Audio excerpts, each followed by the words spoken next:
Hello. Hello there. Oh, damn it. I fucked that up.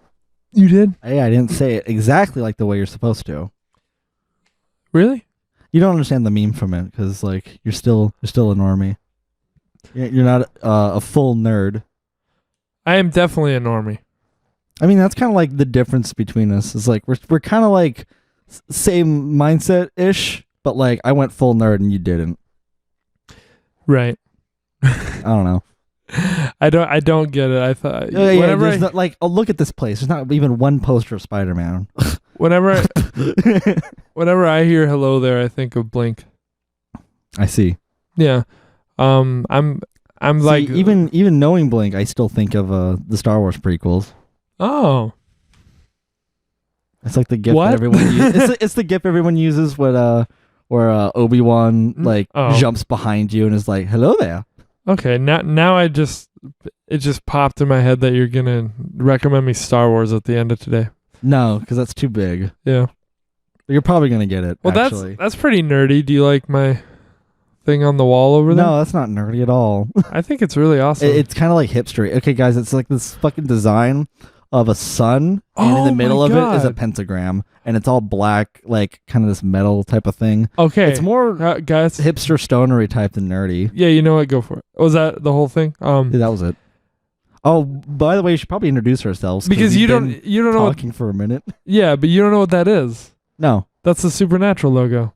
Oh, yeah. So I was just like, I'll just let you describe it actually to see what that looks like to someone who doesn't know. Yeah, I didn't know. Yeah, so it's a pretty dorky thing to have. Okay. Then I think my descriptor is still accurate. Yeah. Hipstery? Pretty hipstery, dude. Not gonna lie. Like, Supernatural's got that vibe to it. The Tumblr because of how meta it is, but like, yeah. True. It just came out in a more like scene type of time, whatever. They all have those tattoos on their chest. Hello, everybody. Welcome to, fuck me. What is it? What is this fucking goddamn podcast called? The Shedheads podcast. Yeah. So fucking... I don't even know what I would name mine though. Number 47. 47 podcasts. Let's get some decent numbers there. I'm James and this is Skylar. Yes, hello. Dark Souls, a podcast, hardest one to listen to. Yes. Mm-hmm. But I think we've been getting better. We kind of went down a little bit past couple episodes. This one though, here we go. This one should be. I really want this to be a great one. This is the subcultural classics. Yeah, we've got like the biggest. This is like the underground like ish type of thing, like breaking the layer. It's like it's normie hipstery, you know. For both, like that's what this is. We got Spirited Away and In the Aeroplane Over the Sea by Neutral Milk Hotel. I'm surprised I remembered that. So they're both just like that fucking like they're the what is it? The poster child for their scenes. And if anything, that represents like where we had that split where I went full nerd because I went to anime and you were like hipstery though. I don't know. Hipsterland. Yeah. You got that fucking thing on your wall, yeah. I'm gonna say like that makes you hipstery. Before we talk about either of these things, I reserve my right to sound like a fucking dumbass talking about either, or just sound like a normie, or sound like a blah blah. Fuck you guys. I'm experiencing shit and reacting to it.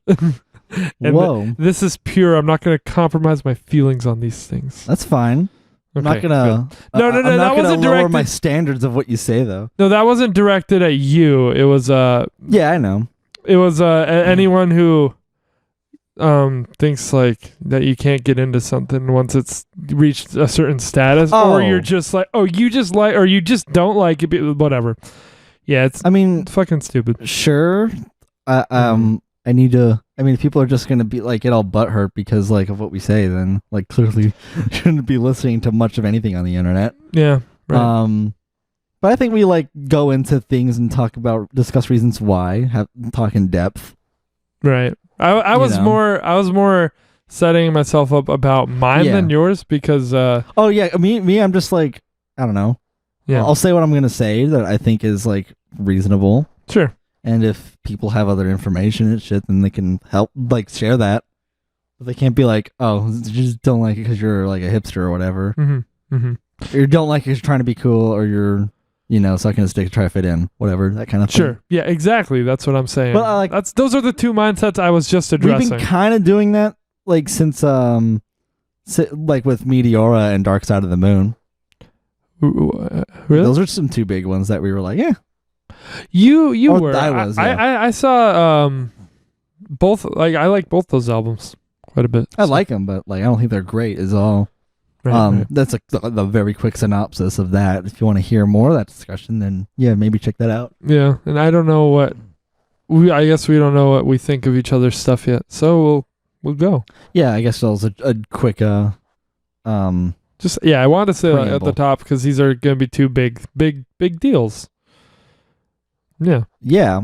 I took a lot of care into writing the notes for yours. Mm-hmm. To actually like really go into detail. These look, I mean, it's about the same that I wrote out from Meaningless, but it looks denser because of all like the paragraph chunks. And I wrote a bunch on a different topic because you wrote notes on like what our usual discussion would be, like a critical analysis and all this stuff, and I put a bunch of notes for just an analysis. And that's cool because I'm interested to learn that. Yeah.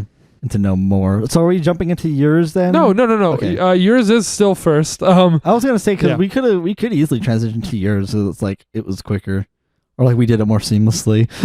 No, I wish. But no, I'm glad that's gonna sit at the end. So All right, yeah, well, let's go. Let's that's start. the preface there. So then for here, did you take any notes? Many notes on this? On Spirited Away. I took some notes. I'm gonna spoil for you also with with my shirt. Oh, he whipped out the album shirt. Why did you do Yeah. it while we're talking about Spirited Away? You couldn't save it. No, I didn't think it would Damn, really. you blew your load. I didn't think it would really catch you off guard if I or Her face looks like an egg. Hey, don't spoil yet. We haven't talked about the album art yet. Okay. I'm just saying. Well, at least on your shirt, I don't. Right. It doesn't look like that on the cover. Okay. So Spirited Away. That was a transition. Yeah, for real. Like, goddamn it, we had to not only snap people's neck once, but we had to do it again because you decided to like. Yeah. Because you decided to do that. I'm just excited for today's episode. Really. Yeah, you're excited to talk about yours. So Both. No, really. Okay, cool. So because this is your first time. My first anime experience, even though you don't want to say Not it's even that anime. Not even anime, but also Studio Ghibli, like more specifically. Mm-hmm. You know, Spirited Away. a Yeah. pretty renowned studio that comes out with shit like consistently good. Mhm. It's like the anime Pixar in a way. Yeah. This Where one's they've got a whole bunch of different movies. They're all kind of like identical though. This one's from 2001, 24 years Yes. after Eraserhead, and I don't know who directed That's actually it. not too long ago, like No. in hindsight. Mm-mm. And I don't know who. Because that's how long ago it almost is from this to now, or like from Spirited Away to now, or the first Spider-Man movie You're right. from the Raimi movies. Yeah. So I'm gonna say I don't know who directed it or who acted in it or any. I don't know any of that stuff. I don't know if you do. No. Okay. You watched the dub them, I'm assuming. Right. I did. I ended up going with the dub because you told me. So did I. Yeah, you told me there wasn't really a reason not to. For some things, there is. Yeah, I'm pretty sure. Like, it's reasonable to think that this movie would have a proper dub, Mhm. done with it, since it has like such a pretty large following. Yeah. Yeah, Pretty like good status. pretty big deal. Yeah, so what do you think about it? Did it help like blend your kind of transition to a more Japanese style type animation? Done with like this more cinematic format? I'll say yeah. I think so. Cool. Yeah. Well guys, thanks for watching. Listening, whatever. No, I didn't know if you were asking a more like specific question or if you want me to go into something. Oh, go into shit. Okay, Because this is like again your exposure to this whole sort of thing, like properly. If we want to talk about like how it looks, yeah. Pretty immaculate. Pretty great. Like Studio Ghibli is really known for its art style. Mm-hmm. Even still, like I think there's a couple others that I think outclass it. Really? Yeah. what I love about Spirited Away is the different like designs of the creatures Mm-hmm. and like learning more about the world. There's a lot. It's a very condensed like type of world story. Right. I was gonna say, It's like nothing feels like really out of place or anything, or that there's like needless filler mhm. that you get to be like, oh, this is a big old thing. Like everything kind of serves a purpose that you see. I was going to ask, is this movie supposed to be confusing, or am I just stupid? Are you confused by it? Yes, Which part? How are you confused by? a lot of it. Are you unsure to like it? I didn't know. Anime? No, I didn't know if I was supposed to like have my interpretation brain on, or if I was just supposed to like understand what was being thrown at me. Okay, But, so but that's either like- way, I didn't. That's kind of what's gonna happen with your first viewing, actually. Because on my Okay. second one, I realized I picked up a lot more things than I did the first time. Oh, so it is a little confusing because I thought like this. No, is there for- are some interpretive elements, but when you like take it as for what is there, it tells like its own like cohesive story. right. A really pretty basic one, not admittedly. I thought this was like a kids movie, so I was like, "There's nothing." It is. It's about At least like it's supposed to be accessible to so kids. for the unfamiliar, Yeah, give a Sure. thing. A quick synopsis is Chihiro, the main character, the little girl, has lost her parents because they turned into pigs, and she is now in this new, fantastical yet scary and intimidating world, and that she has to find her own way with the help of what the fuck's his name? The river god. Oh God, fucking you spoiled it. You damn spoiled it. Are we not spoiling stuff? Oh, well, I mean, We you always just- spoil stuff. yeah, but you spoiled it in the synopsis, you asshole.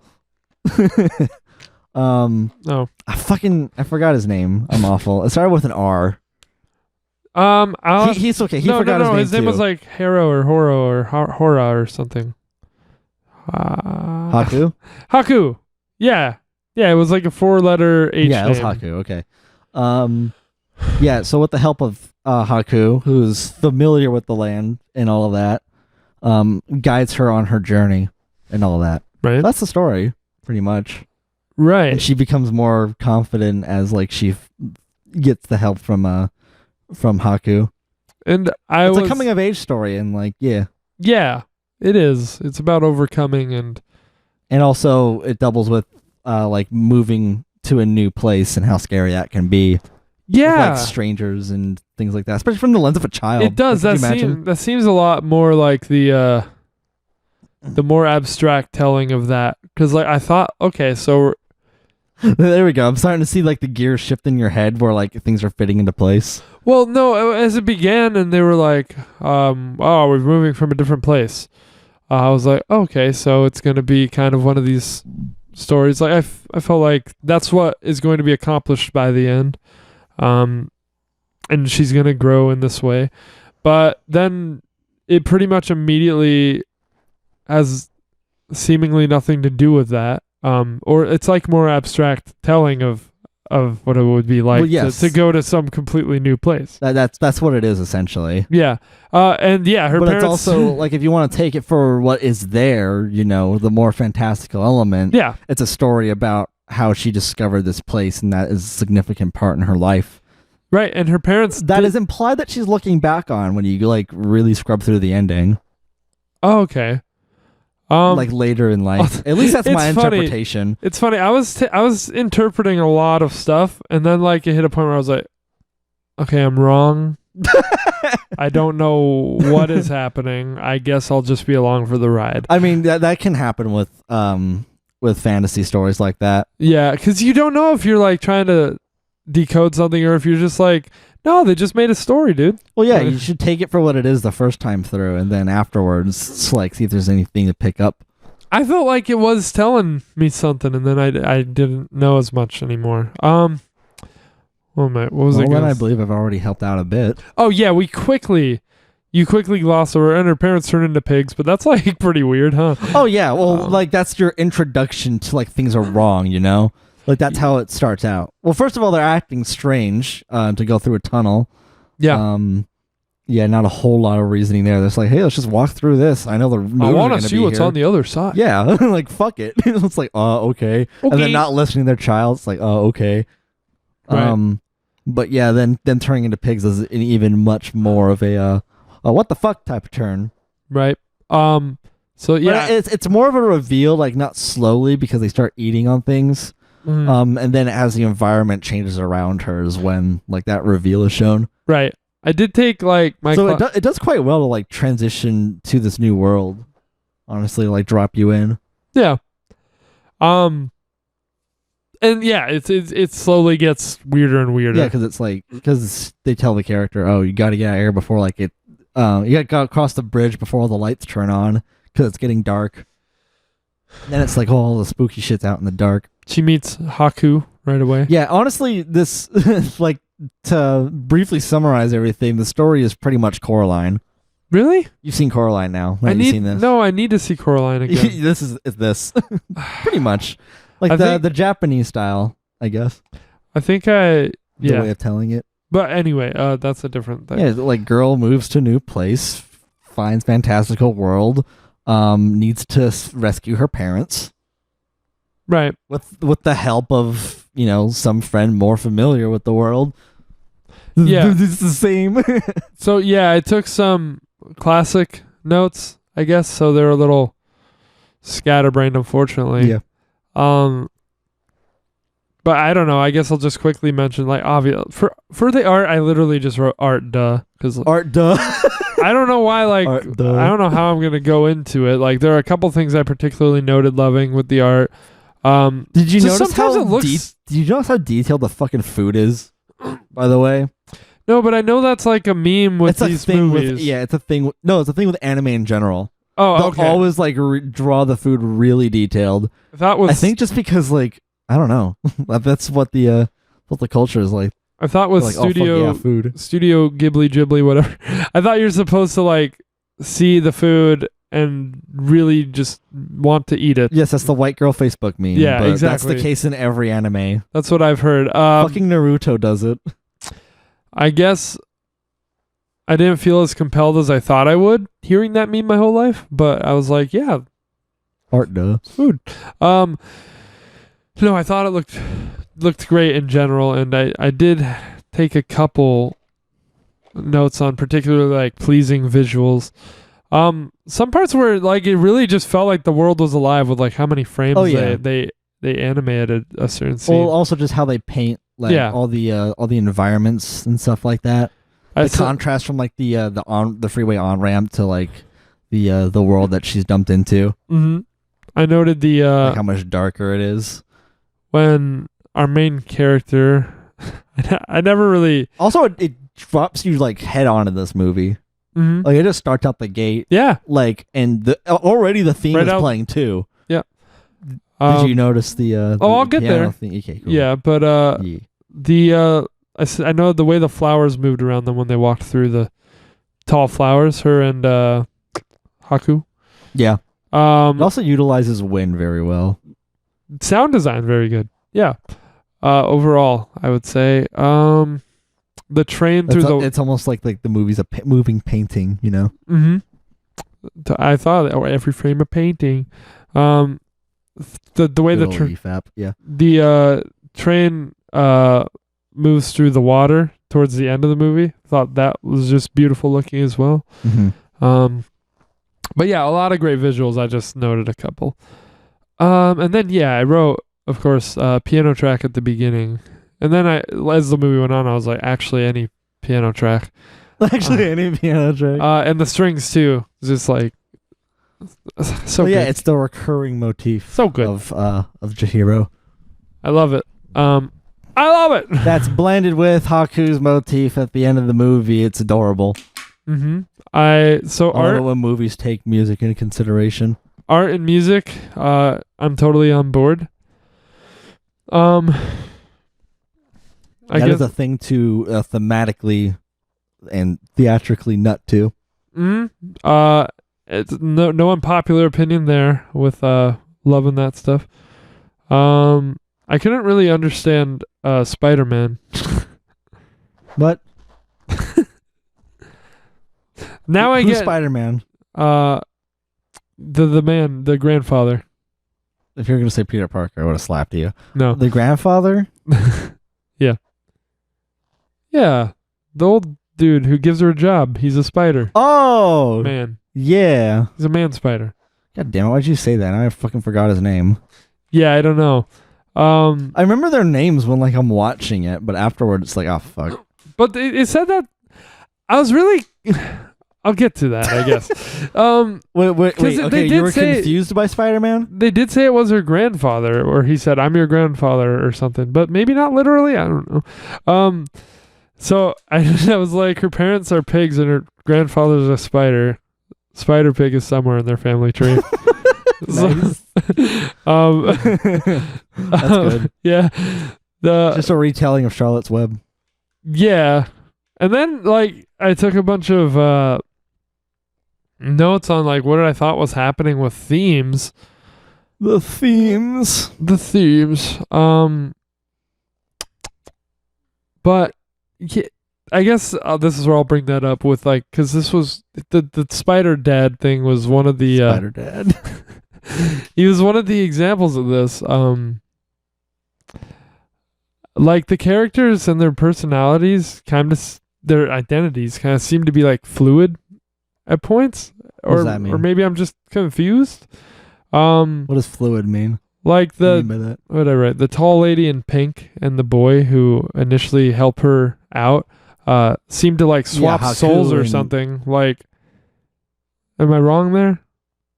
Like Haku helps her out and he's really nice, and then that lady's like an asshole to her, and then later the lady's really nice and Haku's like, get out of here or something, and then Haku's just normal for the rest of the movie after that. Well, he was putting on an act like around people so that he wasn't like shown to be favorable to her. He still cared about her. That's why he like when she was sleeping, he told her to meet him at the bridge, Right. and So he gave her the food afterwards. I thought that, but then there was like the one woman who was like an asshole at first, and then she was nice. Yeah, she grew on her Really? because That's what happened? because like she proved to be like really useful, like working at the bathhouse after saving them from first of all taking care of the big old slime dude and saving them from No Face. But no, it was like literally the next time they saw each other, she was really nice to her. Like before any of that. So Oh, so like when she meets her, she's like, "The fuck you doing?" I here?" literally thought But then she she's like, "Oh, you guys are working together now." So I guess Yeah. she was like, "I guess I'll help him out." I help her guess I out. don't really buy that then. I don't know. I thought she like soul swapped with Haku or something. The I way don't that know. she was like guiding I her. found it believable considering Sen Chihiro like started crying in front of her, like when she was giving her all the clothes. Sure. Yeah, I don't know. I didn't get that.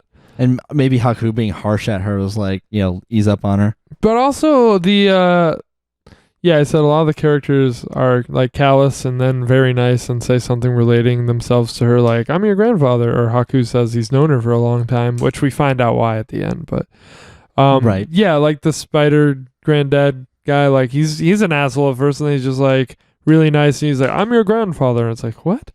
Like I was I viewed it as like a test, honestly. Like, he okay. was being harsh at her, and then like after she like does help out and all that,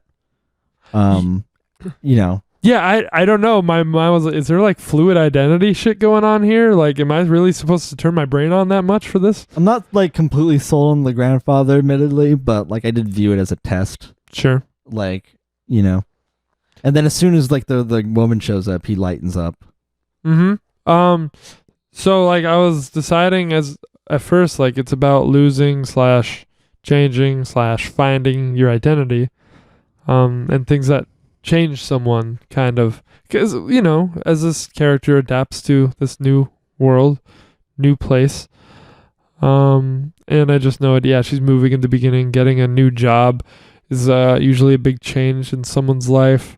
Her parents' identities are literally changed because they eat all the food. So like they kind of manifest as what they acted like, which is pigs. And then I was just like, is everyone here a manifested trait? Is this Silent Hill? I think my brain was just maybe a little too on for this, and it was making it not make sense. I don't know. I think you were like asking just a lot of questions like ahead of time. You think? You know, because I think it does give you some answers. Like to shift gears into like interpretation, I viewed it as like what it's like to adjust to the working world, and reality is that you know, well, like as a coming of age story. I also noted that the hardworking, like, so this was an example for like how maybe things manifested as like what they acted like, because the grandfather was hardworking, so he has all these arms. Well, like it could be like an observational thing. Like if you take it as like a simile, like he's so able to multitask. It was as if he had 8 arms. Mm-hmm. You know, something that could be out of a book, but you take it and like make it a fantastical element. Yeah. Of course, like you get a variety of different like beings and such. I can say like a lot about their character. Yeah, how they're perceived. This was when I was taking a bunch of notes when it seemed to be very about identity. Like they were talking about how like it seemed like this job is going to define you. They literally changed their name. Yeah, their identity when they got the job. That's why I think it supports like, you know, the interpretation. Mm-hmm. And then because like they're taking your identity, you know, you have to work in order to like survive and make it in this town if you want anything. Right. And I also saw that theater mask or whatever it is. You know, I used to think that thing is like No Face. Yeah, I used to think that was the puppet from Five Nights at Freddy's. So like before I knew about any Studio Ghibli or whatever, and I just saw like that design everywhere, I was like, why is the FNAF puppet everywhere? And then I eventually realized that it's from like an anime thing that I didn't know. That's hilarious. Yeah, and I was like, I just thought that was a really weird FNAF thing to blow up, but it never did. I'm stupid. And yeah, so I was talking about that the no face being kind of like a theater mask, like a lack of identity, something you project any identity onto, and that was just like that really doesn't fit with that character. So my last note after all that was just I don't fucking know anymore. Yeah, I think you were like going into this like it was a fucking like it was a David Lynch movie or I was just trying to take it in. Like I don't know. It seemed like what's the other guy that we did all the movies for? Kaufman. Yeah, you're like more like a Kaufman movie.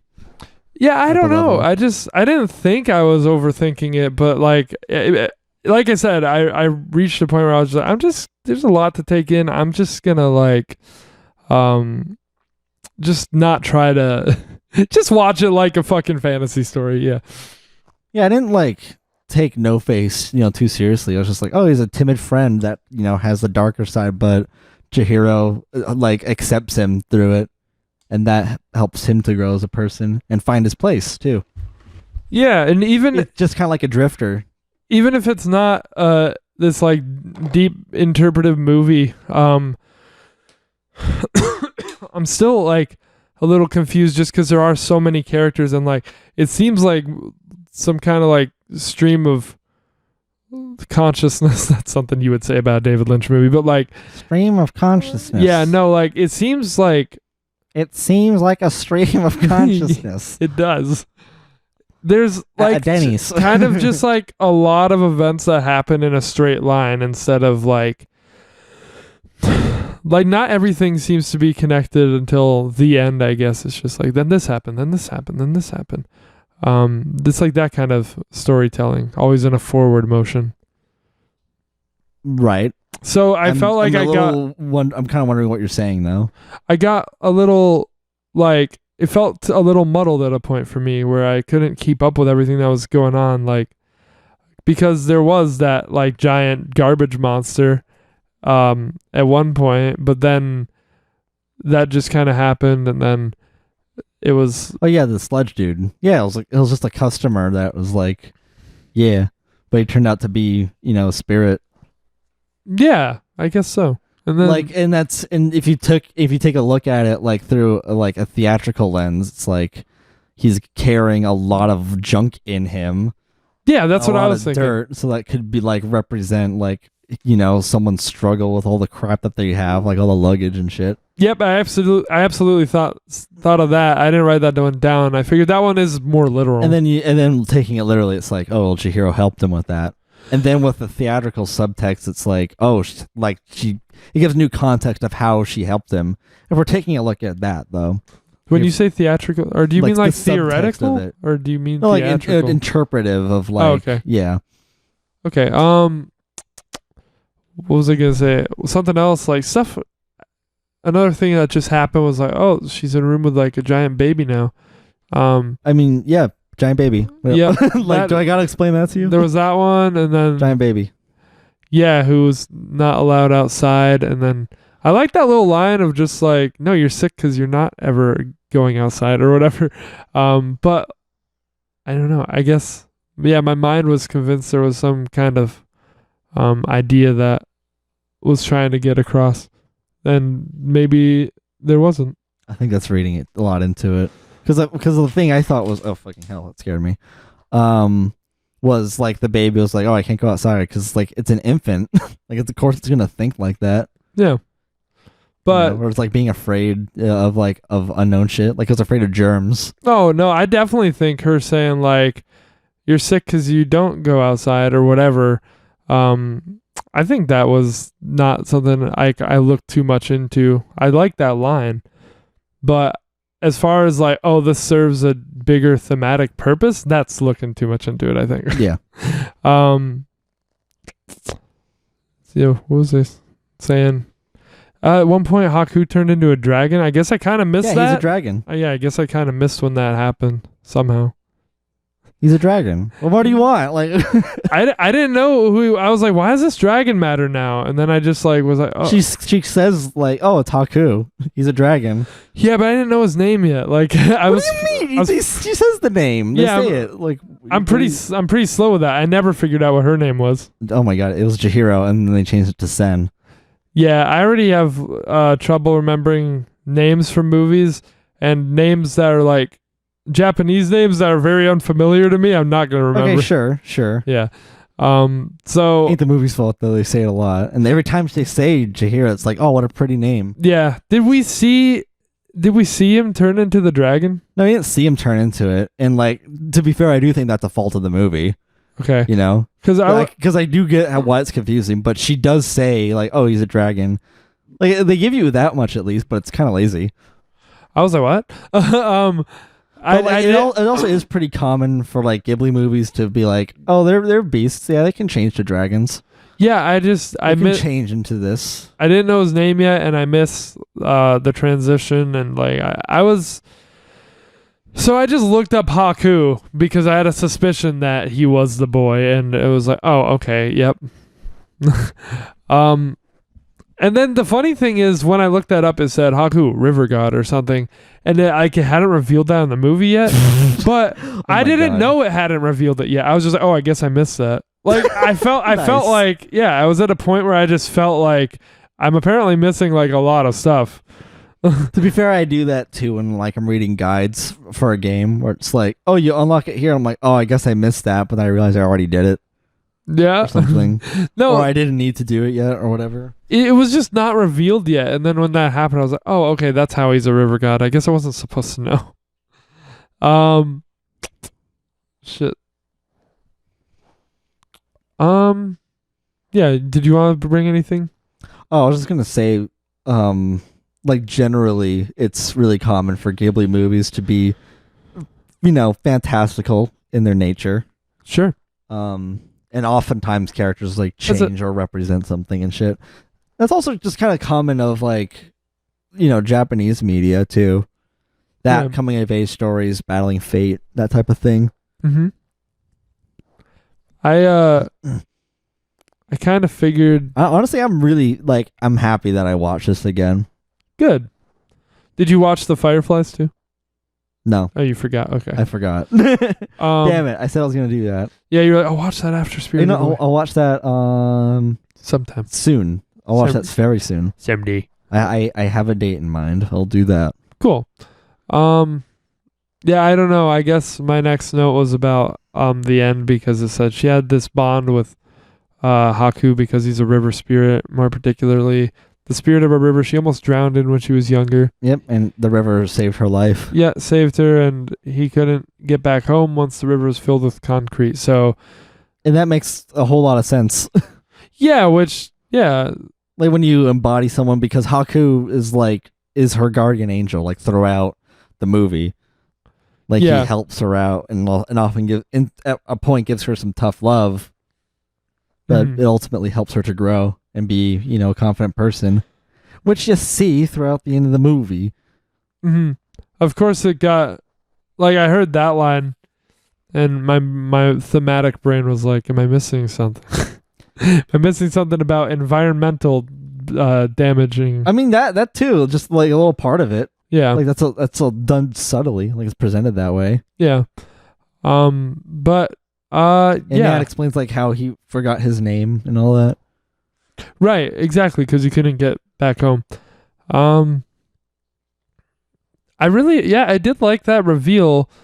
I didn't know what really was going on with this movie, man. Man, you gotta watch it again. You gotta like get the brain for high fantasy. What was Is that some such good shit that you're missing out on? the Mask Man doing?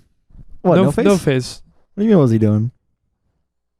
I feel was like just there were a walking lot of around. characters that like had their unique traits, but I didn't see overall how they serve like the story besides just being something that she went through. So I guess that serves her arc for sure. Because she learns a lot over the course of the film. No, I say Haku's a major part to the plot. And so is He the, is. So is the granny bitch. I forgot her name. Yeah, he is. But I was talking about like the other things. No Face. Yeah, he causes the havoc at the workplace. Yeah, and he's like the icon, I guess. Him and the baby and the garbage guy, like stuff. I guess they're just things that she has to overcome. So that that works. Sure. I mean, even still, they all like serve their purpose for the plot. So you go see this person, and this person knows this one. They get you the job, and here are your coworkers, and then they help you through your mistakes. And then these side characters come back to cause these, and then she changes as a plot. She changes like throughout the plot because of those characters. Like she learns through them. Sure.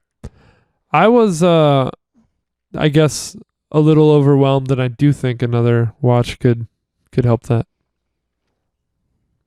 Yeah, you just gotta take it for what's there, like and see what their like patterns are, I guess. To be clear, I didn't have any intention of watching this and like trying to dig into it. It's very much like just kind of like a visual, and like here we're kind of like they're kind of like feed you the information, but like I can see how you'd be distracted if you're looking for all the thematic undertones and themes and stuff. No, yeah, on a first watch, not knowing like what's possible in the in this universe. Yeah, no, I wasn't, like I just said, I wasn't trying to go in with that mindset, but I felt like it was trying to say something at multiple points. On my first watch, I was like, on my first reaction, I was like, why the fuck are they pigs? Oh, really? I was just like, I guess the fine movie needs excuse to get into this world. Oh, By right. the end, I was like, oh, I mean, she gets them back. Like they actually, like at least they blend together, and like there's a reason why they're pigs. Okay, yeah, I was like They're gonna be thematically, slaughtered and shit, and like there's actually some threat. I was like thematically, it's the most clear. Like, oh, they're gluttons, they're pigs, so they're pigs. Like, but yeah, so I figured like, okay, then surely there must be more to that because they've established that much. But there's probably just a mix of whenever they felt like putting in something with a meaning, and other stuff was just like the spectacle of this fantastic world and her journey through it. See, now I guess to close it out, I'll offer my interpretation. Yeah, go for it, because I've got final thoughts. I think it's really interesting if anybody else shares the same thoughts, or if I can like give a new perspective. And this is like going to be a film theory.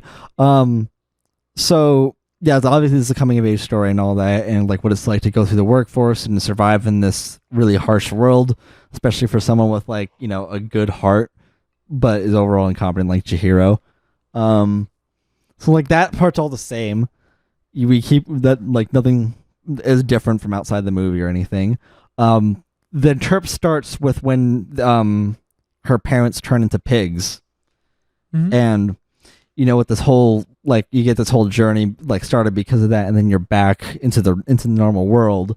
So the interp follows like she ends up viewing them as pigs instead of like, you know, them literally turning into it. It's like on her perception, and there's some things to help support that, like she just has a negative view of her parents, like possibly after like when they weren't listening to her or whatever, because they're kind of shit, they're kind of neglectful, at least in that like moment. Yeah, it's really tough to say for sure, but yeah, like afterwards it's like you don't get to they're know going to be slaughtered. She can't recognize them, and that's possibly because like, well, they're old, possibly geriatric. That's the word of the day. And had to be tossed into a home, so like, or at least become something unrecognizable to the main character. And that's possibly because of her new like maturity. She can actually like see her parents' mistake with a more, you know, retrospective lens. So that could be of like what the side effect is of growing up. So quite literally. If that in mind, since the movie ends where it started, in that moment of time where they're moving to a new place and she's a child, then the whole story is her older self looking back at that moment in childhood before she viewed them as pigs. And it's kind of a dark story when you think about it that way. I did like that this movie went there a few times. And with that in mind, guys... That's just my theory. Like, this is another way to look at it. Otherwise, like, yeah, take it for what it is. No, I think there's definitely room for that to be it's literally just because of like them and how the story begins and ends. And yeah, I do like that. There's definitely room here for you to have an interpretation, large or small, however you can fit it in. So yeah, with that in mind, guys, I give this movie my completionist rating of... Oh my god. Watch it. Yeah, man. What a safe rating, honestly. You said with that in mind, I had to. Gerard, yeah. You said with that in mind, and I was like, I have to do that. I think you said with that in mind. I don't know. I don't remember saying that. You said it, and then I said it, and then you cut me off, and then I went back to it. Well, what would be the complete it then? Like, if watch it... No, wait, that's the same as support play it. Then. I don't know. So just watch it and then finish it, so like you can watch the movie but not finish it. Though it's completing a movie. Buy the Blu-ray. I don't know. Buy the Blu-ray. And then in between watch it and buy the Blu-ray is pirate it. Pirate it. Yeah. That's great. So your final thoughts then? I mean, yeah, sure, go for it. So, okay, I'll just read what I had here. I said I definitely liked it a lot. And there's probably a film in this style that I could really fall in love with, which is great to say, given that this was a bit of a risk. Given my like anime track record of not really having seen much of it or appreciating what I have seen of it, even the most Americanized one, apparently Avatar. I said maybe this film even could be something that if I had a better understanding of it, or just like what it means to me even, then like, yeah, then maybe I could fall in love with this film even if I was less confused. There seem to be a lot of powerful and resonant like themes here that I'm maybe not... The themes that I'm maybe not seeing in the right light. I didn't feel like I was supposed to be confused, but now it sounds like maybe it's supposed to be a little confusing. I don't know. I think you're really wrapped up like around trying to like know everything about the world. Yeah. Maybe I should write Coraline at the end of this. It's just a westernized version of the same story. I would love that. I really want to watch. You get to the part of the movie where they find all the blue things. I There's a remember game that does that, guys. Yeah, I remember loving Coraline. But no, yeah, I wanted to understand the world. Like, I feel like I should have at least a personal understanding of it, but I didn't. I mean, I understand it. I think everything you need to know is like in there. Like they give you everything you need. That's good. I didn't. I mean, watch it again. They're like, yeah, you can go back to your parents and you do this, and like you get into here by going through that tunnel. It's like the same tunnel as Coraline, like the portal, if you will. And she needs to find her way back. So I might. It's a one-way trip. So I might be able to dig it a little more, if I watched it again. Now that like I think I get that I should watch it more straight, I guess. Which again, I'll reiterate, I was trying to, but No, I know. Huh? No, I said no, I know. Yeah, I wasn't thinking this was going to be like some complex interpretive piece. Like I was expecting a spectacle and a journey and a lot of fantastical elements. And that's what she got. Yeah. I had to check when Coraline was written to see if When it was written. yeah, it was a book. Yeah. I know, that's why I'm like, oh, I don't even know. Yeah, it came out in 2002. So I was wondering 25 years after Eraserhead. Yeah, you're right. So I was wondering because I didn't know if you were implying that they took some inspiration from this or not. Oh no, they're just like the same story because the story is pretty simple. Yeah. Which I was going to say in my closing thoughts again. Cool. But yeah, I'll let you wrap up. Well, yeah. So I gave this one a 7 for now. 7 out of 10. Okay. For most of the movie, that's a decent score for that. Yeah, for most of the movie, I was thinking an 8, and like I said, my brain kind of fell apart at the end, and I think that's why I think this one has potential to climb up for me. Just got to get that brain on that high fantasy. On to you. Yeah, I think the movie it's pretty cohesive narratively speaking. Like there's a lot. It like shows the reasons why certain events are happening and why we're going places, how the world works, things like that. Like it's all there. On a first viewing, I can get how it can be, a bit overwhelming. It's pretty much what like the struggle of like doing fantasy is. In my It's first not anime, overwhelm people or like contradict the rules of that world. Mm-hmm. And that just goes like for anything sci-fi and all that shit, like namely. But yeah, I think the movie pretty great. I was gonna say some other thing. Oh yeah, I think the plot is like pretty simple though. Like it's a simple story, but it's a tried and true type of deal. Like Pixar, Disney do it a lot, as well as Coraline. So like, I don't think it took inspiration one way or the other. I think it's just such a simple one. Like, it's just different ways of doing it. And the way it does it here is through its own like fantastical elements and other side things to chew on. There's a lot to grasp, especially on other viewings. Very pretty to look at. Good ass music. It's getting a strong 8. Correct. Okay. Correct. I did it. I got the right scoring. Yippee. Great. Or even a light 9, honestly. But yeah. Oh, cool. Which one? I'm gonna go with your 8, I guess.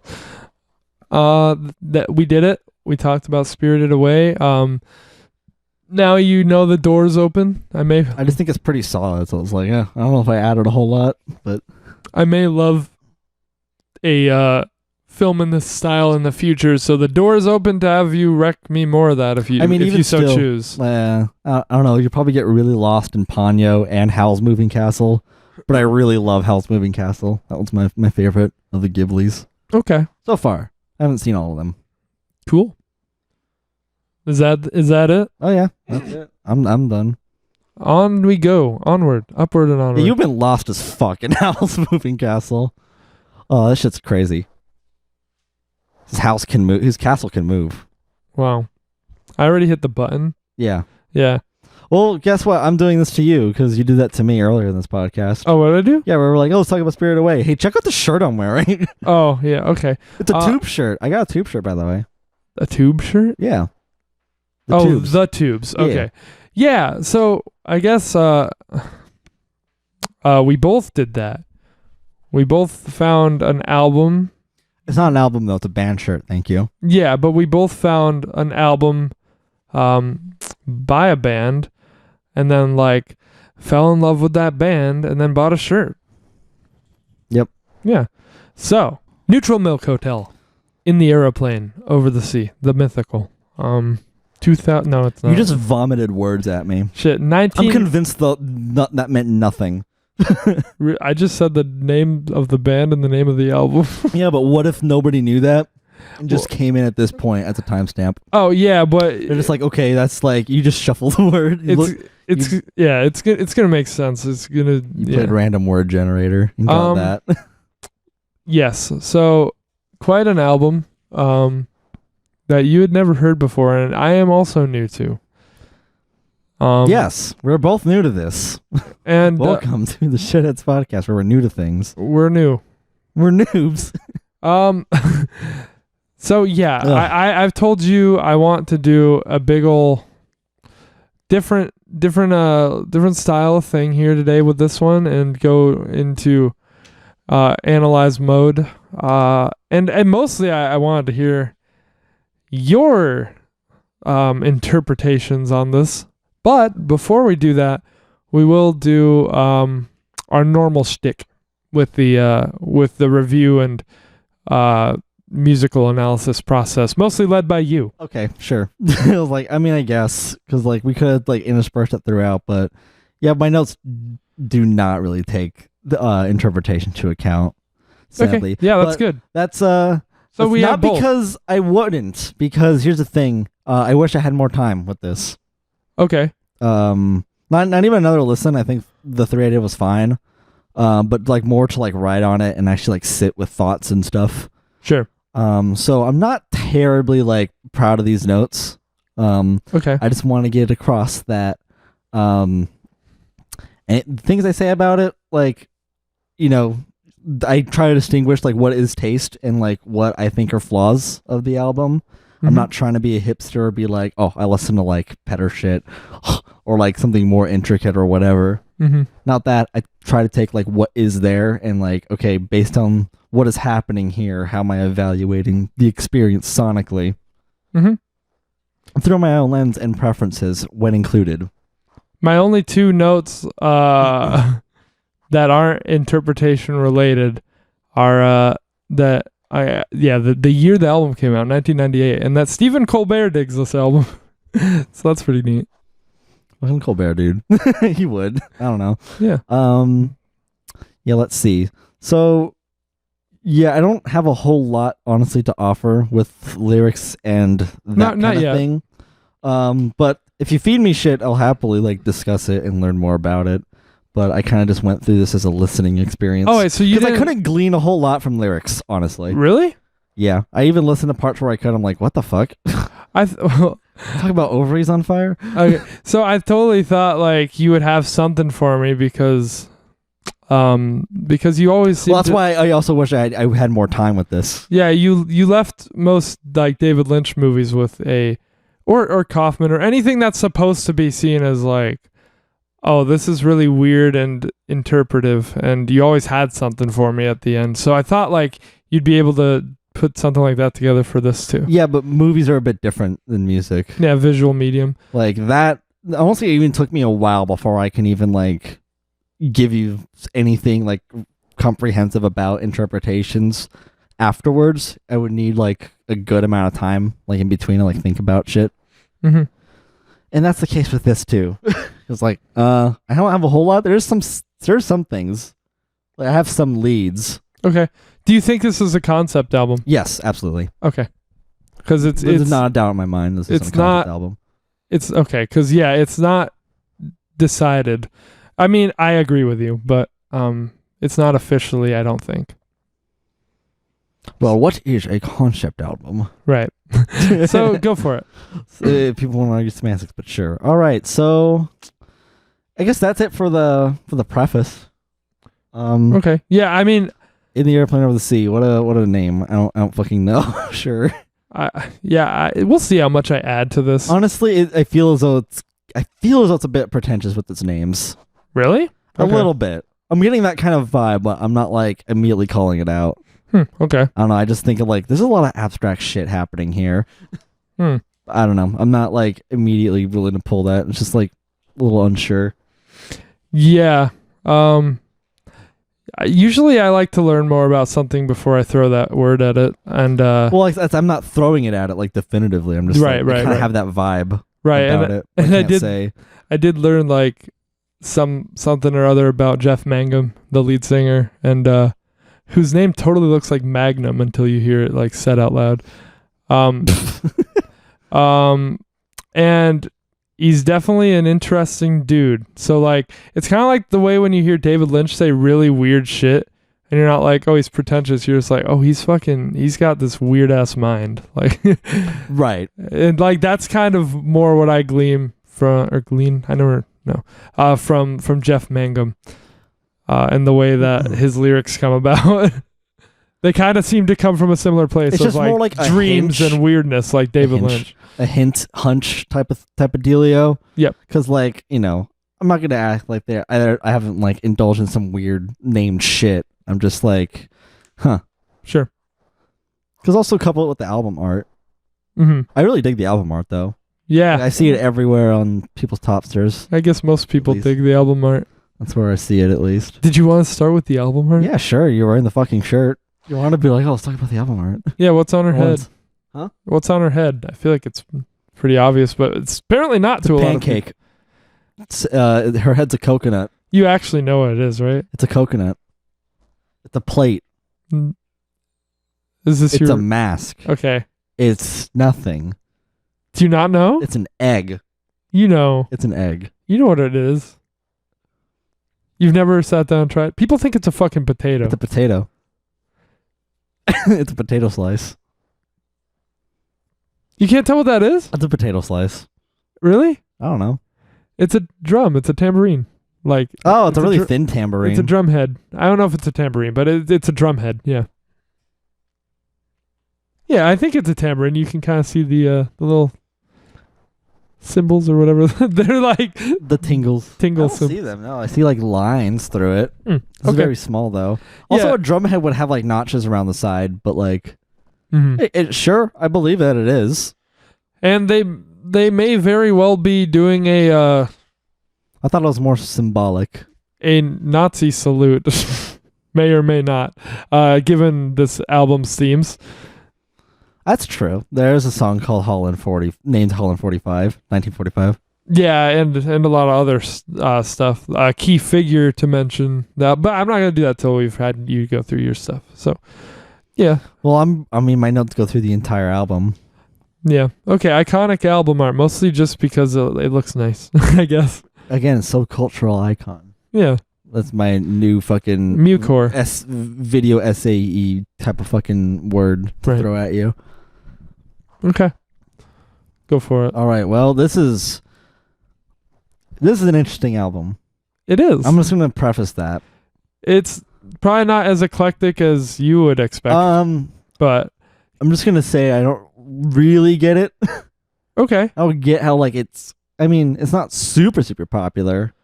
It's like it is in a certain niche.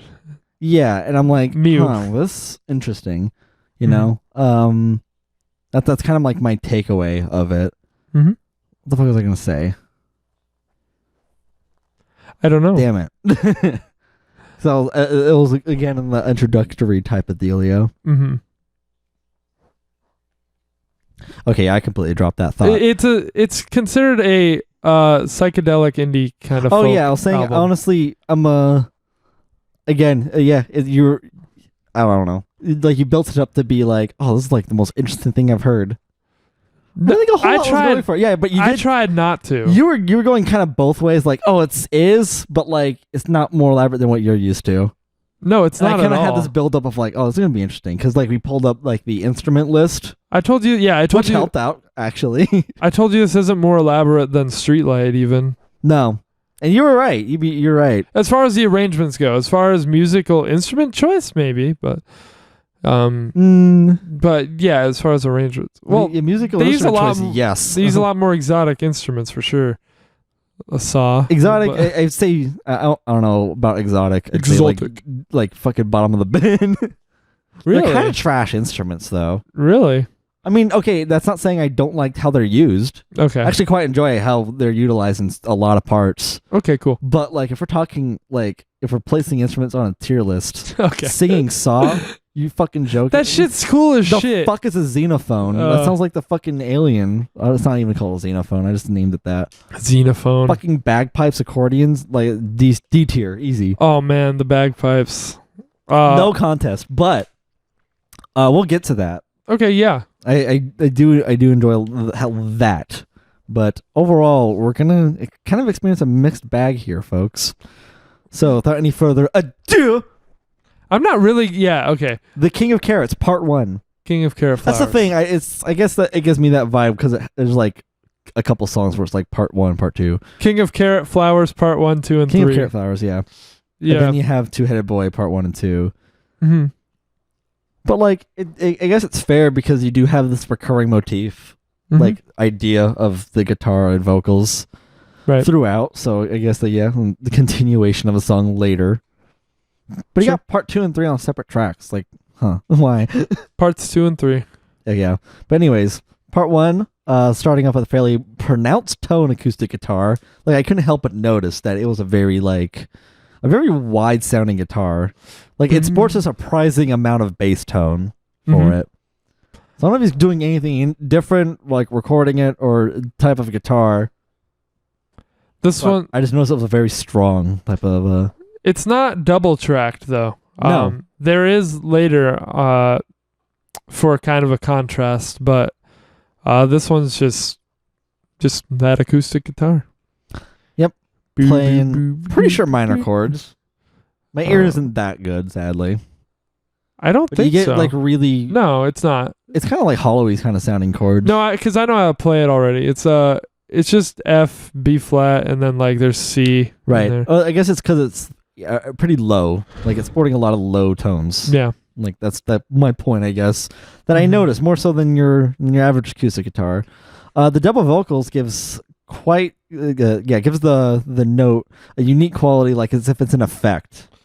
Right. You know, when it comes in, like it's like I'm pretty sure it's doubled, but it It sounds is. like it's just an Oh, yeah. echo. Like it sounds like the effect that Elliot or Danny Sexbang will put on their voice. Yeah, Like it's some type of definitely reverb. it's definitely a double. And I did just notice a cool contrast there. Yeah, because it does double up on the quality of the voice. because later in the track list, like I was just saying, we get doubled guitars. I'm referring to the title track. And the vocals aren't doubled, so that's kind of a little role reversal down the line. Mm-hmm. You good?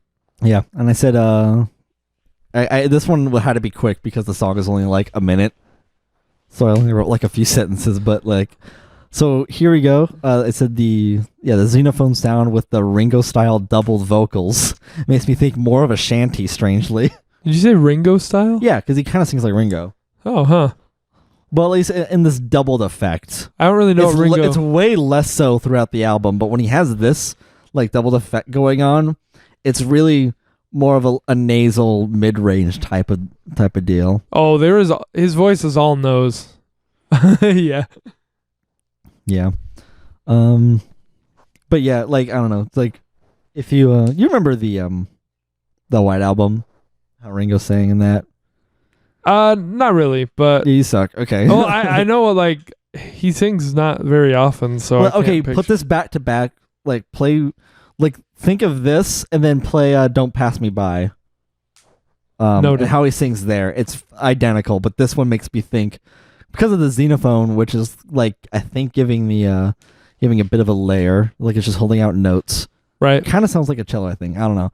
This song comes right at you with the weird lyrics too. Yeah. But we'll get into that later again when we go through again. Yeah, I did notice. Yeah. Decent opening track though. Even though, yeah, I was thinking getting real heavy shanty vibes. It's a very basic indie song, and I was on first listen, I was wondering if like it was just going to be kind of a basic indie album, which didn't turn out to be the case. But yeah, so like this is kind of like an understated introduction to this record. Right. Especially with what you get in parts 2 and 3, they just kind of crank up all the different things that are going to be coming your way in this album. Yeah, and I thought it was a pretty good opening track, honestly. I was like, cool.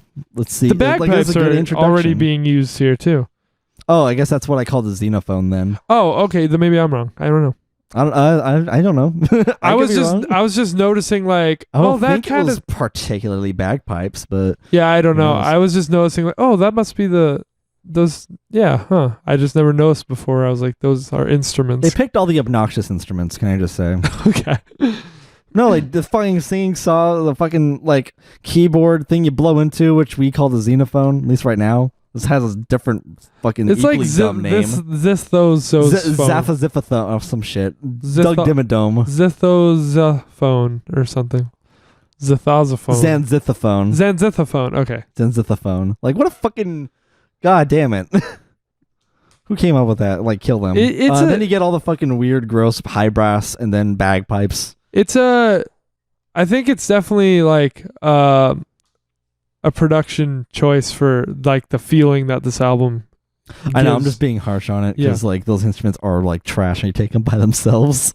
Well, yeah, and there's clearly like it seems like by choice some like lower production value on. It's like deciding to main a low tier on Smash.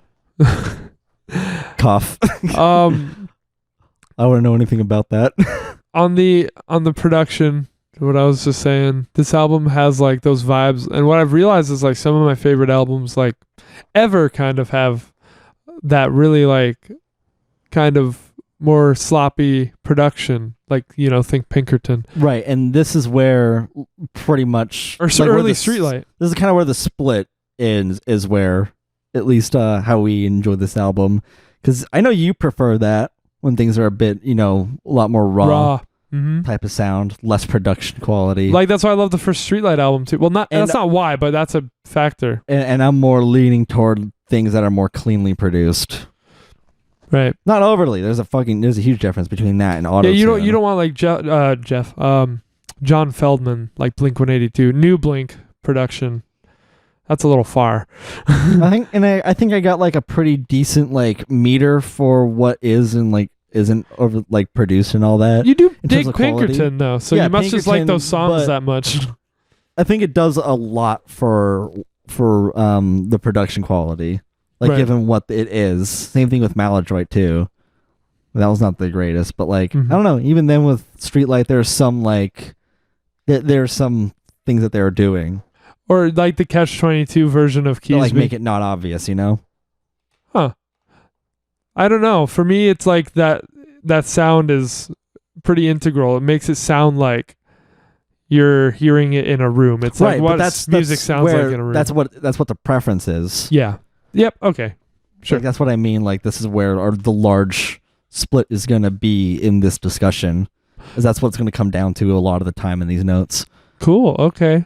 So there you go. Like there's a pretty pinpointal thing with that. That's going to be pretty important going forward. Yeah. Well, you would have noticed it anyway by the time I'm done like reading all this. So parts 2 and 3, track 2. So we're on the third part in the track 2. Cool. Again, I love giving that shit, but I think it's fine. I said a droning note transitions to the next part on a separate track for some reason, but more on that later. This whole album kind of blends together. Like there's a couple songs that don't go right into another, but that's why I told you like listen to this in full. In my opinion. Okay. Pause. I think the droning note that was done here is probably one of the laziest ways to transition a song. Okay. Because it's a non-committal thing to do, and all it is just a sustained note, which could be anything, and it doesn't even like match up with the chords later on to like keep that kind of momentum going. It's fine, like arguably, but it's my preference that it isn't.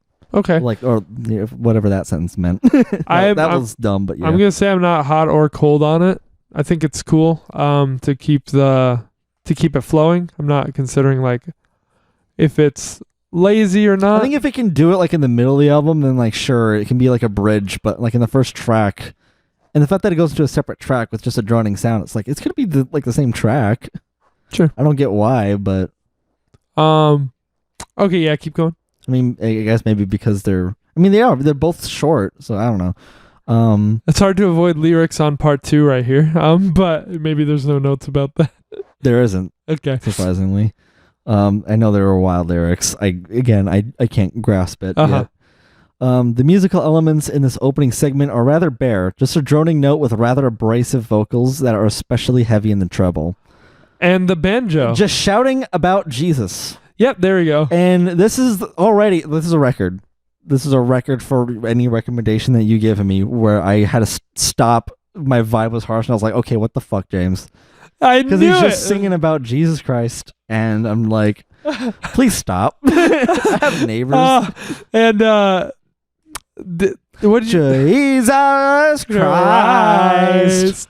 I love it. Fucking and the vocal quality makes me think Ned Flanders is singing to me. That's funny because this is like when Jeff Mangum sings higher and louder and more abrasive, especially when he sings faster, is when he reminds me of Thomas from Streetlight. I didn't even fucking think about that until I stepped foot in your apartment today. Okay. So think of it like him singing like Thomas. Yeah, But I think there's a pretty big difference between them. There's definitely a difference. I'm not saying it's like Carbon at all. It's really not. I just thought it was funny to... I made a little meme connection that like, oh, they're the same person. I think Thomas is marginally the better singer. Oh, interesting. I don't know if I would Love you, Thomas. agree or not. He's kind of more of a shouter. I think when Jeff Mangum wants to, he can like hold a good fucking pitch. But Thomas can too. Thomas can too. I think I beg to differ. Oh, But at least I think it sounds. I don't know. There are many notes that I have on that, and I'm not big when he hits those higher pitches. I love it. Okay. Let's see. Now that we get this build with the euphonium, at least that's what I think it is, based on memory, Okay. the brass instrument, the big trumpet, Yes. or malotone, maybe. I think it's malotone, euphonium. They're instrument. basically the same instrument. Solo backed by these extremely distorted guitar, punk rock style. It's the fuzz guitars Fuzz guitars. and fuzz bass. Yeah. It's man, this part. This is where very blown out. Yeah, like this is where you're like, what is this album? Because it's like got that like not strummed, but like what? It's a bowed banjo, I believe, doing the notes at the beginning, and then yeah, it has this kind of weird build up with some weird noises going like in the background, and then it shoots into this fucking heavy fucking punk part with all the fuzz in the world. Usually the parts where it builds are the parts that I like, but I can't say I'm a fan of this fuzz rock sound. Huh. Okay. Now this part of the song is where everything falls apart for me. Damn. Damn. I love it. It's very hard to distinguish what the guitar is even doing. It almost makes it like a static filter over the song. Yeah, he had a static. Not only because it is much louder than the vocals, making it pretty difficult to hear the lyrics, which is one of the album's strong suit. Mm-hmm. There is implied significance to the lyrics with this album many times, the music being rather simple, so it can focus on the lyrics. Through the rather meandering melody coupled with the distracting tones of the other instruments, make it for a rather unbalanced experience for me. Okay. For me. Yeah, I will say this song, maybe or maybe not, is more known for the lyrics. This and part 1 seem to be like some of the least looked into songs when people try to code this album, especially if you were gonna say like the lyrics should be heard better here. Part 3 of this song is like not the best to make that case for, because literally you probably found words for it online, but they're not in the booklet, and he is saying gibberish for like the whole third verse. Like he's like up and over we go, like he fucking in every live performance I've heard of it, he's like Oh, there we go. This is a part of the song I didn't write any lyrics. It's so good. So I don't know. I mean, that's funny. Yeah, particularly he seems to just be like, whatever. It seems to be more about just the repeated phrase of up and over we go, and then like I will blank until I learn how to blank. I love that. I will fuck until I learn how to sew. Yeah. That's the first thing that came to my mind. For some reason, yes. That was like my brain doing the predictive text. Right. Yeah.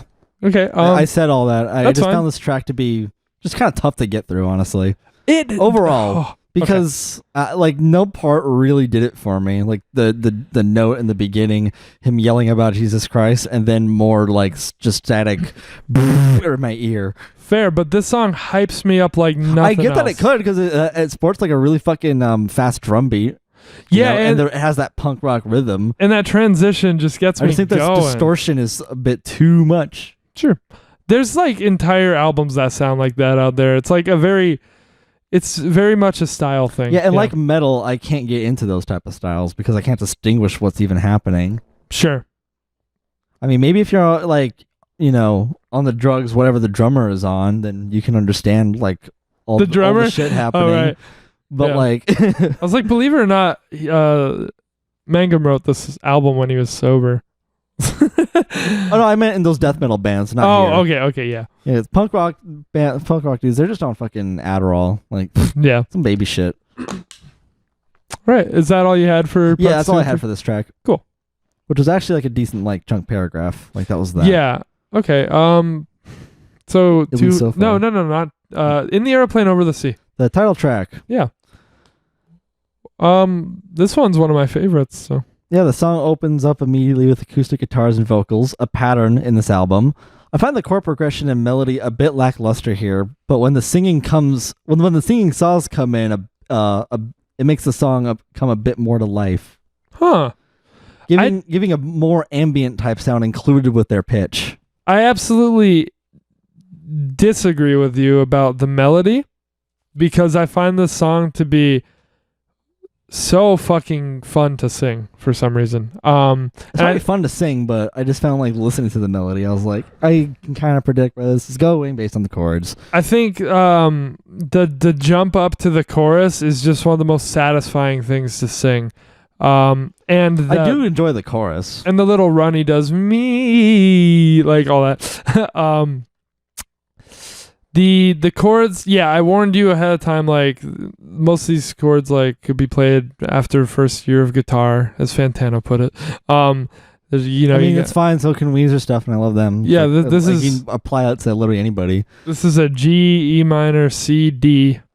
And it's kind of, those are like the four chords in the song, really. So, yeah, I like the chorus, but like the verse melody is just like, at least up until the saws come in. Woo! I love the saws. But I mean, hey, they sound like how effective melody is, again, largely up to preference. Yeah, dude. I found that like just kind of, I sent you the piano version of this, and it's just so fucking. Oh yeah, I didn't even listen to that yet. I thought that was beautiful. Like, and I love the melody, especially the chorus melody, but all of it. The singing saw, yeah. I never thought about like what that was until I saw it being performed live. I was like, what the fuck? And it just sounds like fucking angels singing. It's beautiful. Okay, I disagree there. It doesn't sound like angels, but ghosts at least. It's more like a theremin. It's like a bootleg theremin. This sounds like ghostly angels. Just it's like how they made wind in like old cartoons. And like they have a new, different way of making wind. Towards the end of this song, it's a choir of angels. It's just it's interesting to see like how we made wind sounds like back in the days of music. Right. And before that was like a wind and thunder sheet and shit. You haven't seen one of those in a minute. Yeah, I'll let you get going. Also a fucking thunder sheet. Let's all go. I'm gonna say about like every song here is like I love it. Like I said, the intro's a little understated for me, and there's one or two that I'm not crazy about compared to the others, but like I think they're all great songs. Yeah, so honestly, to show my hand. Even still, I'm a bit mixed on the singing saw part. On the one hand, like they give it a unique tone that bring the song a bit more to life. For me at least. But on the other hand, like when he gets to the chorus, the singing saw is almost like a bit of a fog in front of like where you can otherwise like get a clear grasp on the melody and things. Because they don't hit like the best pitches. They go all wonky and shit. It's a singing saw. Sure. It's like a theremin just kind of doing its own thing. But that's how it gets its ambience too. So it's like a double-edged sword type of deal. Yeah, I think it gives it a really unique ambience. That you don't really. Who the fuck plays a singing saw? No one plays it. Yeah. I'm saying who plays a kazoo? You don't play it. Right. You just blow into the thing. It's like how you don't play a trumpet. Or not trumpet, trombone. Sorry, trumpet players. I know. The trombone players I meant to slam, not you guys. Don't hurt me. Don't hit me. Don't hit me. Yeah. Anyways. Let's see. They also fade out for the euphonium solo. That's just what I'm calling it. That same brass instrument. Mm-hmm. You look lost. And since we've been accustomed to the rather strange element added to the song, the saws, the brass instrument delivers a sense of release, despite being a slightly more unconventional instrument choice in and of itself. Right. Yeah, it just sounds like a regular It's more horn. clear. It's actually hitting, notes. We've already heard it once before, so it's again familiar compared to the singing saws. Right.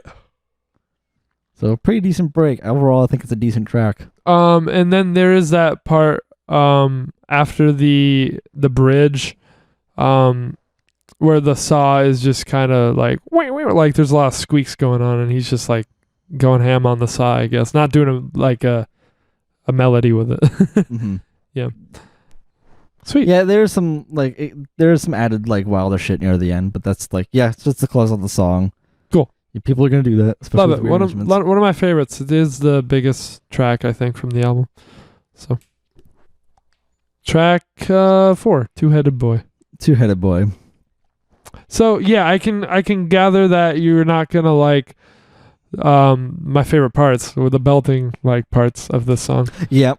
Yeah. Yep, I don't. There it is to show my whole hand. Oh, man. I don't. I'm not big on this part. And that's like most of the song, so. I hear that and I'm like, fuck, I'm gonna come. Yeah, I know you are, but I'm like, okay. I am lasted. That part's so fun to sing. I want to hear you sing it, not him. I'll sing it the same way though.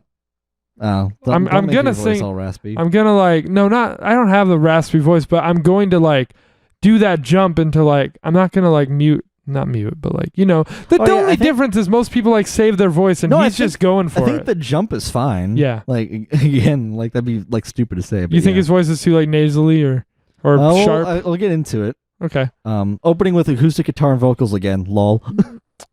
I forget.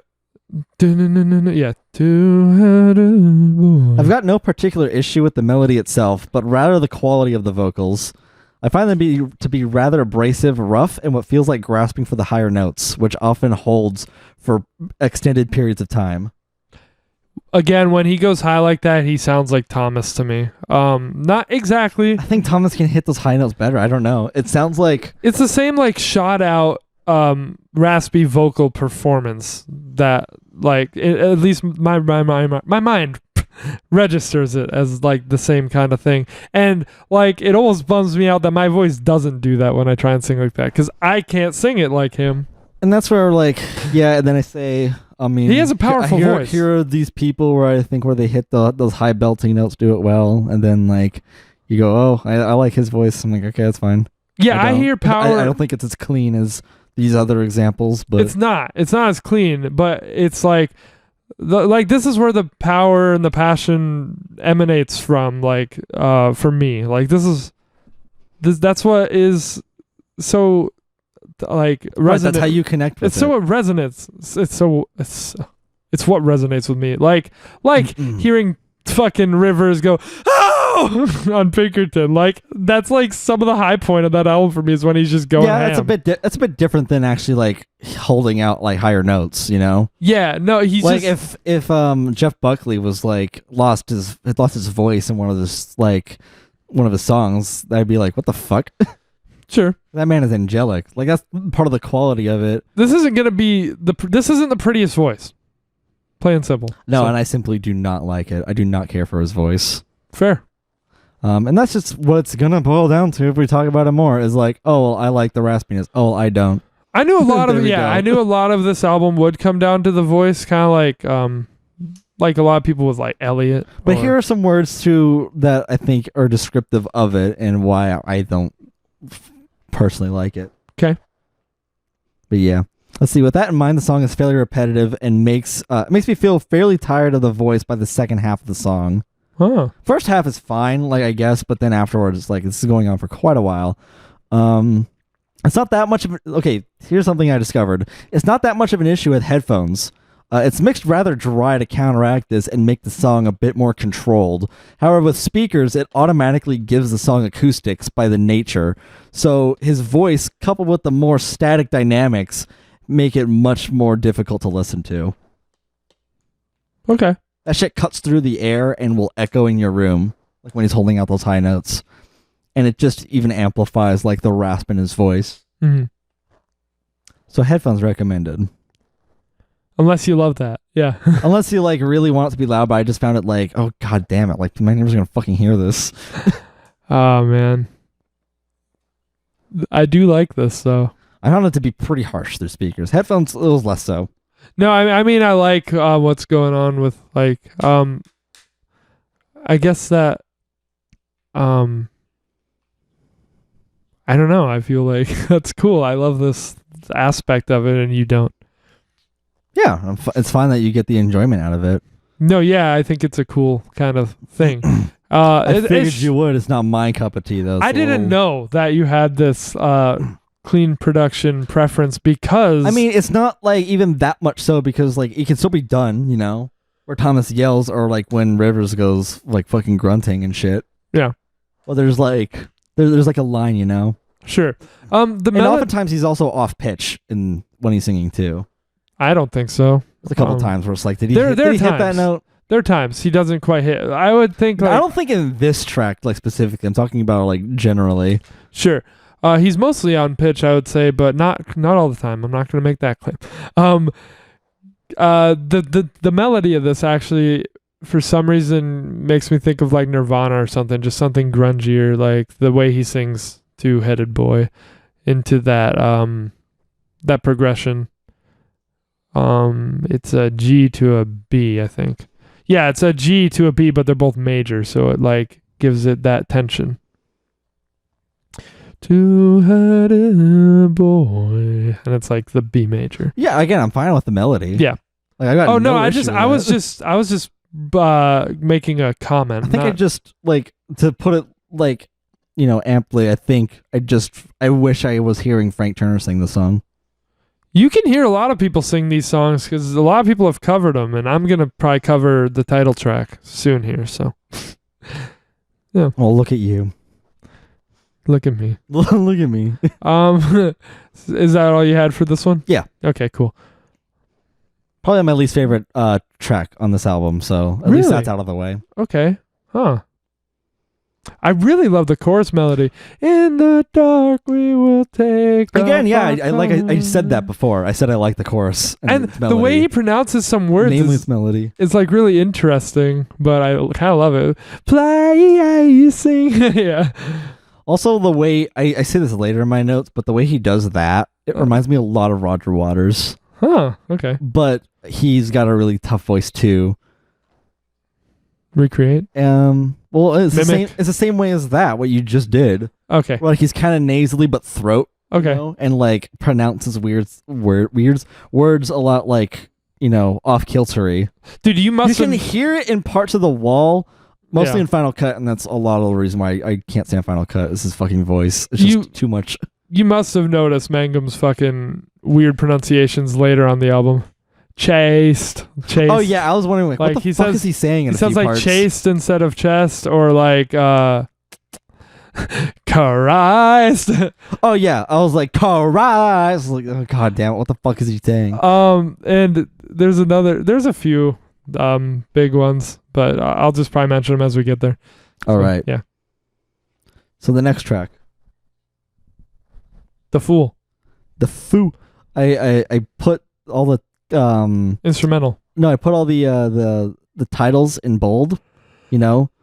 You put the Foo. And yeah, No, the L is the only one that isn't bold. Oh, okay. So The foo. the foo. Oh. Just like the very like curled type of thing. I fucked up. I forgot this track like when I was typing it out. So like it's flipped with Holland. So Oh, okay. but that's it. So I just forgot that. There's a pretty Right. the transition is very smooth here. From Two-Headed Boy into the Fool. Yes. Yes. Okay. It's kind of a Genesis style transition. Mm-hmm. Again, I was like, oh, but Genesis though. It's strange. They're not cut perfectly. I don't know if you listen to like some of these songs, like just isolated, you're like from the song before, at the very like first half second of the song. I didn't really catch it. But Okay. yeah. So we're greeted to a slow march in 3/4 with what sounds like flugelhorns. Because they're not euphoniums, but like because they're higher pitched, but they're not like trumpets. Mhm. I don't think. I think there are some trumpets there. Maybe it might be one flugelhorn and one trumpet. I don't know. High brass. Sure. But a high brass nevertheless. It is another instrument I can't quite pinpoint, but it provides the bass and is one held out note. Okay, not the flugelhorns. There's another one, Mm-hmm. like some droning type of thing that's just holding out the bass. I don't know what it is. Right. I think you're gonna get the record of me saying that here. You probably were like, "Oh, what instrument is this?" Like, especially if we found it out together, would have not been able to tell you for a lot of these. Oh, okay. I'm like, I have no fucking That's clue. cool.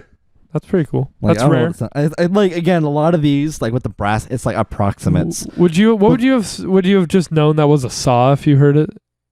I would have thought it was a theremin, but I'm like, Right. no, theremin doesn't have that kind of like, that wispy quality. You Right. know, it's a little more smooth than that. Mm-hmm. Right. Okay. Yeah, maybe So, with but like I a probably modulator. Would have forgotten that. Yeah, singing saws even exist. And that's the thing with like euphoniums and flugelhorns is that they're so fucking similar to like other instruments, like a Mhm. trombone and bass trombone. I mean, that's actually more like Sure. noticeable than like the higher brass. But yeah, so whatever. Right. Let's see. The trumpets, just for reference, are doubling up on the same note, not really adding much to each other. This is fine in a section, but these are just two trumpets. So all this does is double down the abrasive tone of the instrument, which we already had plenty of in the previous track, and it calls out any pitch and off-time notes from either player, which there are a lot of, unfortunately. Yeah. I was rather enjoying this earlier section, but I feel as though they couldn't execute. There isn't much other than that, other than like a violin being introduced near the end, but it's also off-time and playing highly scratchy notes. Mm-hmm. So, And I'm sure I'm not big you're on this track. I'm sure you're aware this is a stylistic thing again.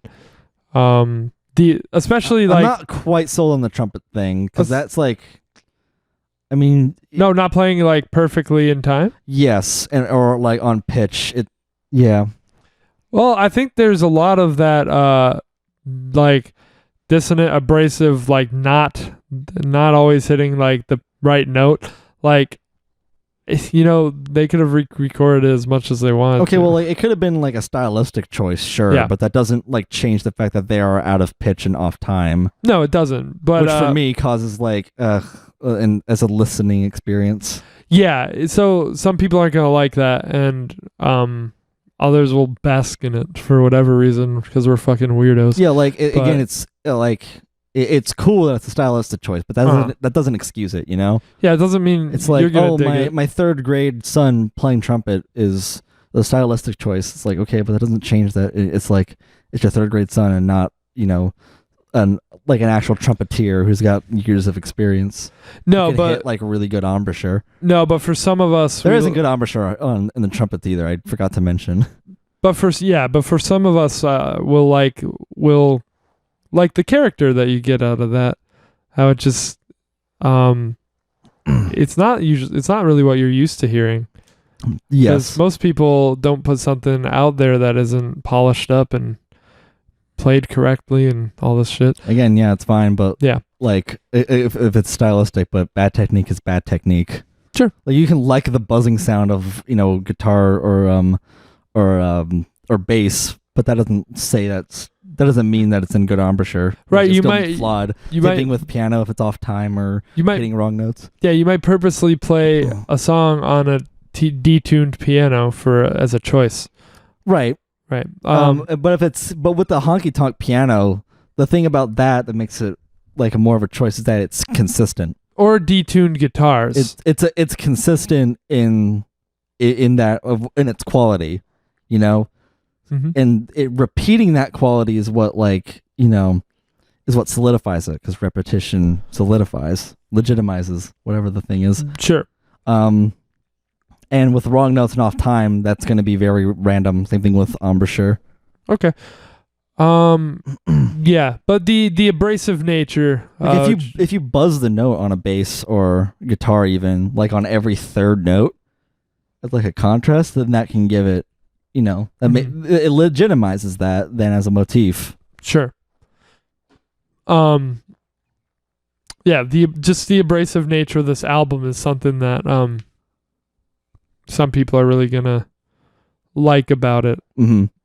Yeah, sure. Okay. Yeah, again, people can like it. That's not my point. Is that like my point is that these are not great sounding trumpets, or otherwise like dullish track. Sure. Yeah, I was like also referring to vocals and anything like, because there's no vocals in this track though. Yeah, there aren't. But you've used abrasive on the last track. I imagine we're gonna hear that word more because it is like that. Yeah, and that's something you don't like, and that's just that. So well, with the trumpets in particular, I use abrasive in the context that they're blasting, which is a term for not good embouchure for trumpet players or just brass players in general. And where there's a large impact on the note as opposed to like actually just attacking it normally.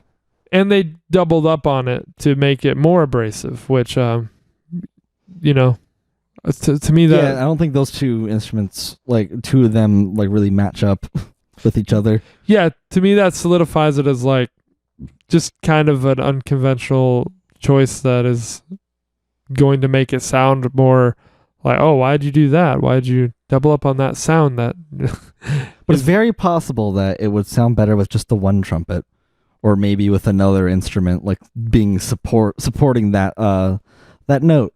Okay. Again, I like the concept, but I just didn't think they executed.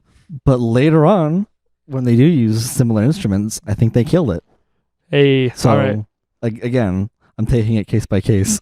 Right. Okay. So Holland. Holland 1945. Yay. The Nazi track, I don't know. Technically the only single on here. So that's cool. This is a single? Yeah. I'm already kind of forgetting, so hopefully my notes can jog my memory. This is actually the song that played Stephen Colbert out on his last night ever on his old show, like when he did the Colbert Report. And now really? Now he does the other thing. This song played in the credits. That's cool. Yeah, because I guess it hits home to him because I think, God, I don't want to be wrong about this, but I think he had family members who passed in a plane crash or something, so this album hits home to him. I don't know. Yeah. Right. Pretty cool fact, though. Yeah, we'll talk about it sonically. And again, we're going to double back through all this shit later with meaning and all that. We will. Now we have some familiar effects coming back to light. The doubled vocal effect and the extremely distorted guitar, or the buzz guitar, as I now know. Buzz bass too. Yep. The vocals cut right through the distortion, thankfully, and since they're fairly clean, it gives a nice contrast between the guitar and brass touched sprinkly. The brass touches sprinkled throughout fairly subtly. Right. Well, there's actually like kind of a smaller section. And they're pretty subtle. Yeah. I still think they're blasting when I can tell, but like they're subtle, so they give like the desired like character of the song without like being abrasive. This song has like streetlight elements, just used not terribly, terribly different. Like yeah. I still find it a bit of a negative with the distortion of the guitar. I can't get much out of it other than hearing when the chords change. But since there are other sounds fitting in pretty cohesively, it doesn't become a detriment to the song. Sure. Also, nice outro. I like this track. Outro? I just had to write. Oh, are you talking about the melody change towards the end? Because I really love when it goes to that. So like, and here's where your mother sleeps. I don't know. There's like a little change. I think it slowed down, like it did the classic. The lyrics are so good at the end. Ta-da, done. Oh yeah. Okay. I forgot what it did, but I had a note that I like the outro and then I like the track. Cool. Also, yeah, the distortion is less than the previous time it's been here too. Carrot Flowers Part 3. It's Yeah. lessened. Okay. I love the song. Like I can stop saying that anytime. Yeah, and like also the best thing I can do is other than like explain to why I don't prefer certain things or why I think some things are flawed. Also, the best thing I can do is stay consistent. Right. And there's less distortion, and I like the song more. There you go. Case closed. What do we have here? Pay me $200 a year. Follow my Patreon. We have the weird one coming. Communist Daughter. Yeah. No one really talks about this one from what I can tell. Like, this is probably the most... I'll talk about it. This is probably the most memed track because of a certain lyric in here. But, this is the Ovaries one, isn't it? No, this is Semen Stains the Mountain Tops. Okay, yeah, there's a lot of semen talk in this. Yeah. And the smell of it and all that shit. It's like, okay. That one's the next track. Okay. But, no, this one seems to be, if anything, the one that flies under radars aside from being the meme. Right. Right. Oh, man, we still got quite a ways to go. So... Yeah, okay. Let's talk about it sonically. So the very atmospheric intro, sporting some low brass tones, sounds of waves, record popping, babies, interestingly, which all help paint the tone of the song, all for the vocals to come in on the lower register, wrapping it all up with the trumpet, adding a bit of counterpoint. Counterpoint was like, when there's a note, like doing melodies, like its own type of melody, but it's relative to like the main one. It's like a classical term, mainly for like Bach shit. Are you talking about the end of this, or yes, still the opening? Like when it goes to the end with the trumpet. Yeah, doing its like own thing, parallel to the melody. He ends a lot of songs saying "dee dee dee," and they're not the same notes, so like that's why it makes a counterpoint instead of unison. You could say he's King Dee Dee Dee. King Dee Dee Dee Dee. Yeah, that's who he means. Mm-hmm. Dee Dee's trash, but like really annoying to lose against. Yeah, I didn't mean to get a tangent going. Yeah, you're gonna. No, I just think it's funny because he ends a lot of songs saying dee dee dee dee. This is how tangents happen, though. Right. They have to. Let it happen. Now let's see. Oh yeah, here's where I mentioned. No, wait, no, that's not. That's the next track. Whoopsie. Let's see. Fading out with peculiar sounds like the intro. So that's like to wrap up the song. Yep. I didn't really have time to like distinguish what they are, but it's like really weird shit and dissonant stuff. I know what you're talking about. My only complaint is why isn't the song longer? Oh, so you like this one? Yeah, the singer's voice sounds so much more natural in the lower register. That's why. He sounds like when Tokay sings low. Not really, but yeah, it just sounds nice. It just sounds smooth. clean. It sounds like it sounds natural here. It's not like he's forcing it. Sweet communist, and there was the communist daughter. Funny enough, this is the one I probably can't sing because it goes pretty low. And there was some great utilization of the other instruments here too. Yeah, it's a very atmospheric thing. I dig it. That's it. Oh, comely. That's all I had to say. It's a very short song. It's like 2 minutes. And I'm kind of mad about that. Followed up by a long... Like, give me at least another fucking verse. Like, have the vocals come back at least one more time. Like, fuck. You did it for all the other songs. Yeah, Anyways. Followed up by a very long one. Oh, comely. I have a note about that. Oh, comely. Oh, comely. Boy. Yeah. So, yeah, it sounds like you hate it, and this is I don't hate it. I'm not wild on it, though. This is my favorite. Of course it is. I think because it's the most abrasive, isn't it?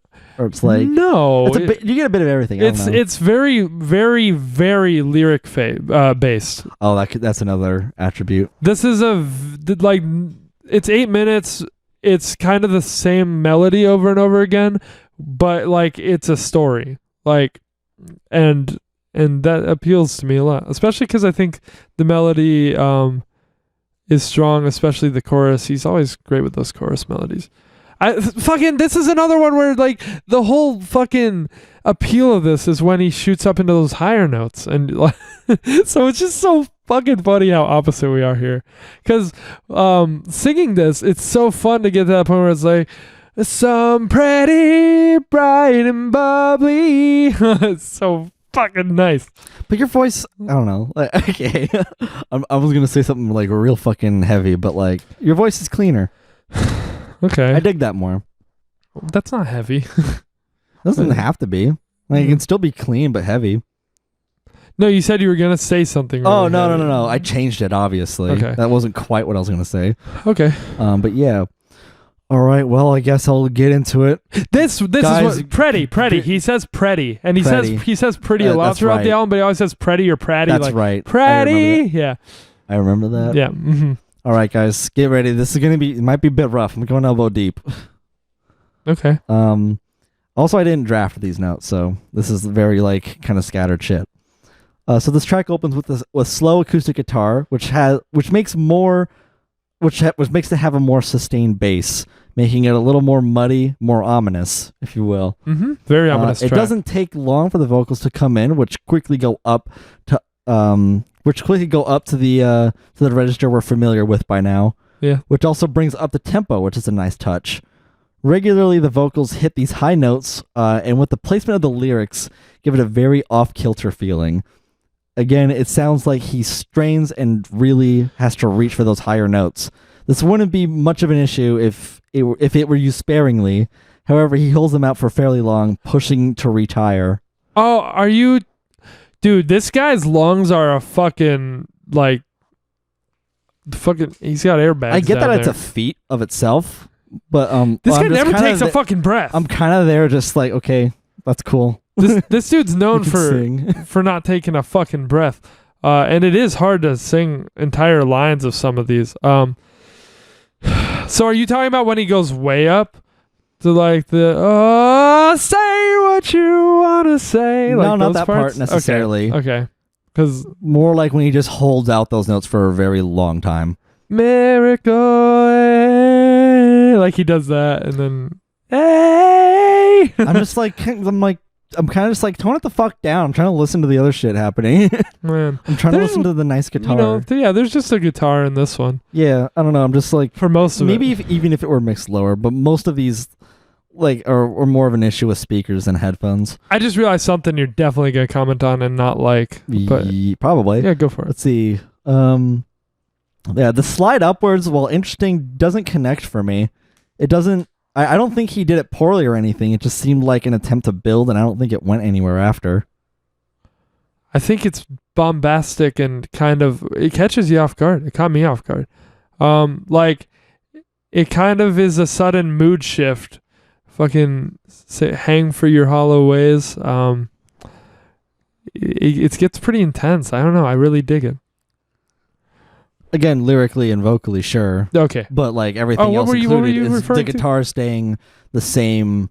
Like everything is the same dynamic. Okay. Like it's just loud to louder but higher pitched too. Okay. Like it's not too much of a build, and with all like the other instruments they had, it's like, yo, this would have been great. Sure. Could have had the fucking singing saw slide up with him. Right. Have the brass like support it and shit. It's really just him and a guitar for almost all the 8 minutes. Like the last minute and a half, maybe not. Even still, it just didn't connect for me. Sure. Let's see. Considering my notes from the previous track, go figure this song is like 8 minutes. Mm-hmm. Oh, that the other one, that Yeah. two-headed boy is too long? No, Kamiya's daughter. Oh, Where I was like, why is this one so short? And I'm like, go figure, this one's 8 minutes. right. Go Figure the one I don't like is the longest one. You did say two-headed boy was your least favorite, so is there something that makes this better than that? Or not I think we'll noticeably? It might be tied between this and Two-Headed Boy, honestly. Two-headed boy's That's up there to for say. me. Like that one gets stuck in my head a lot, but this one's easily, well, not easily. I can find the melody, like some melodies, like, oh yeah, I can recall those. This, It's just the vocals. I'm sorry again. Again, largely preference thing. yeah, this It's is such a fucking like floor of a topic to reach, but like, there are my reasons. yeah, this and Aeroplane are probably my top two on this album, and I don't know where it goes after that, but I do love them all. All right, well, to finish it out, Go for it. this track. I don't really like the ending of this song. Really? Plainly, he holds out another high note, full force, and doubles with the euphonium, note for note throughout the solo. I went over why I don't think this works earlier, Mhm. but to put it in more perspective, he sounds like a throat singer. Like, so the high note, especially when transitioned into the solo, sounds very hollow and forced. Hmm. It Wow. at least at the very end, it provided a bit more range with what sounds like a trombone and a muted trumpet, and they were both panned at different ears too, which gave it a wider sound that was lacking in this track, I think. I totally think the last, like, thing I would attribute to his voice is like weak or whatever word you just used for it. I mean, yeah, hollow. Yeah. It just sounds like he's not getting past his throat. As far as I can tell, at least. At least I just like the vocal quality of it. Sure. I don't know. Yeah, of course I dig it. And it goes into this. I'm surprised you didn't note the transition into one of my favorite verses on here. It's kind of just like it kind of strips back whatever was going on. And even though it's the same thing as you had at the beginning, lyrically, it feels like he's just coming out with like something really heavy. Again, I guess it's later. But what was I going to say? Yeah, after that last verse, it goes into that it's like an old-timey kind of music, the way the song finishes off with the trumpets and all the other instrument that comes in. It's not a trumpet. You've been saying what they are. Yeah, you've been saying what they are. Yeah, I don't, again, like the melody is fine. Like it gives it like a Western style, but yeah, it's just him doubling up with the euphonium. It's just, extra double like ow in my ear. Right. I thought you'd comment on the transition in this song. In the middle where he just kind of holds out like, and then like another guitar comes in and the verse just comes in. Like, so I thought you'd comment on... I thought that's a little better, at least because it's the transition to the same song as well. Okay. Because like then it's just holding out a note and then the rest build off of that, you know? No, I just thought you'd think it was like a weird sound, like sonically, because it's just like a doubled like that note with his voice and then his voice comes in back over it. So I thought you might think like, oh, that's a little jarring or something. No, if anything, the transition, honestly, my first listen when it played back, I was like, oh God, he's still going. Stab you. Low key, but like, yeah. Okay, what are we on to? Track? Oh, also at the end, hold on, I got this. I was kind of just taking the piss because I had to have fun with writing this. Okay. Because I don't want to make it sound like I'm shitting on the album. Again, it's mixed. But it has been mostly not good, but I think you knew I loved it, so I'm not taking a dump on it because because you like it. It's just I'm writing about it regardless. No, I think that's why you wanted like maybe balance it out with more of your negative takes, because that's not what people usually hear with this album, right? And you knew I liked it, so I mean, but lots of these are just preference, and then sure. Anyways, the last note is the holy shit at the end is great. Holy shit! It's because he did the whole thing in one take. Shit. Oh, nice. Damn. Okay. He did the whole 8-minute thing. Okay. In one take. So apparently, that's the legend around. But the whole note is kind of sums up my brain after these 8 minutes though. Lamau Get Fucked album. Oh wait, I was just taking the piss. Oh, okay. After I said that, I just thought of it and I had to type it down. I was just like, get fucked. I see what you're saying. Track. I fucking owned it, bro. So, Comely's track 8. No, 7, huh? Ghost is next. Yes. Ghost is next. Ghost. That's what I wrote down, and I'm confident about this order. This is weird. Is this your favorite? I don't know. Okay. Acoustic guitar opening quickly hit with an overpowered buzzsaw synth. Ghost. Yeah, of course. I'm thinking with the lyrics, and the melody of the vocals. I will say this. Yeah, it's a new type of like a buzzsaw synth. It's like a fine point. So it's like, right. It's not like overly 8-bit sounding. I'll say at this point that this song and the opening track are probably my two least favorites on here, but that doesn't mean there's anything wrong with it by any means. So, all right. What did you think of it? Let's close this out. Yeah. So, let's see. Interesting combo here, though musically there isn't much to write home about. They both just change chords along with each other, making me wanting more. It does eventually add a bit more with, again, trumpet and euphonium, with electric guitar for support. I think there's some great stuff in this segment. The drums also sport an Oompa style beat with the snare closing out every measure with 16th notes, driving the track in a quirkier, poppy kind of way. And again, also makes me think of a sea shanty, like strangely. Funny. You know what the song is for me? It reminds me of a Frank Turner sound, but like kind of like cracked up. Right. Like coked up. The Zanzithophone is back, bless. I actually like it here. Okay. Along with the singing saws, all to close out the track. Oh, is that the I think Yeah. so.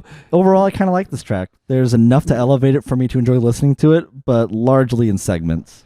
Funny. and passages. So, I guess I'm just gonna mention this here because I was gonna mention Brand New, because when I think of some of my favorite albums, they all have the this song, where I like it just a little bit less, but I think every other song is like masterful. And for like The Devil and God, when we talked about that, it was Archers, and for Pinkerton, it's probably Why Bother.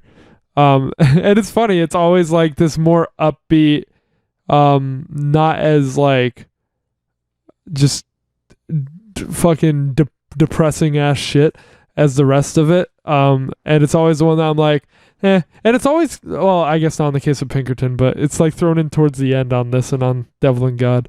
But yeah, well, I was mentioning Brand New, Jesse Lacey, who we don't talk about anymore, used to cover Oh Comely and another track or two from this album all the time live, and I think that's pretty funny and pretty cool. Okay, is that all your Cool. notes for Ghost? Yes. Untitled. Untitled. What did In I tell you? brackets. This is a banger. Let's see. Yeah, interesting that it's just like untitled. The song Nothing. bangs. This is Streetlight with bagpipes instead of horns. Not really I though. think this one's my favorite, actually. That's what I would think. Okay.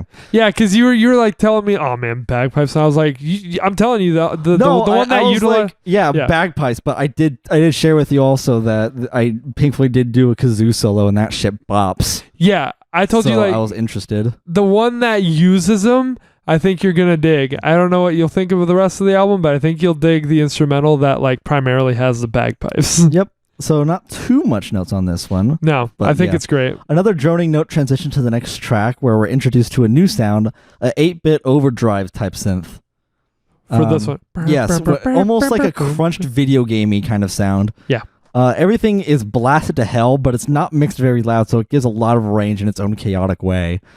The fuzz. And we get a fucking bagpipe solo. Pretty awesome.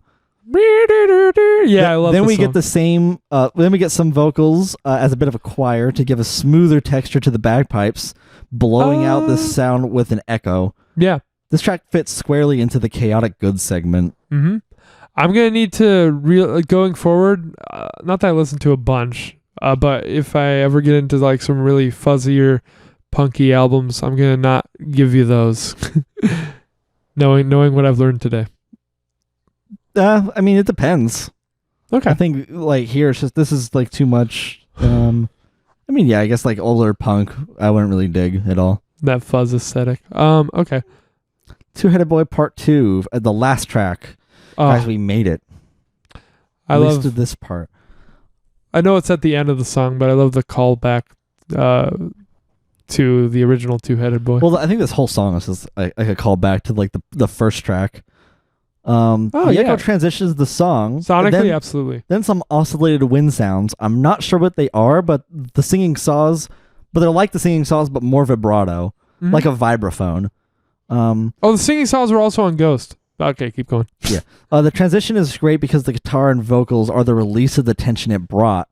And after all the sounds that we've been introduced to, this becomes even more welcome, especially with the previous track. Being the last track, it's clear the acoustic guitar became its own thematic motif, bringing it all together. I still can't get behind his voice, which is a shame. I rather like the melody and the version of this song in general, but the notes, he just doesn't quite hit, make my ears buzz.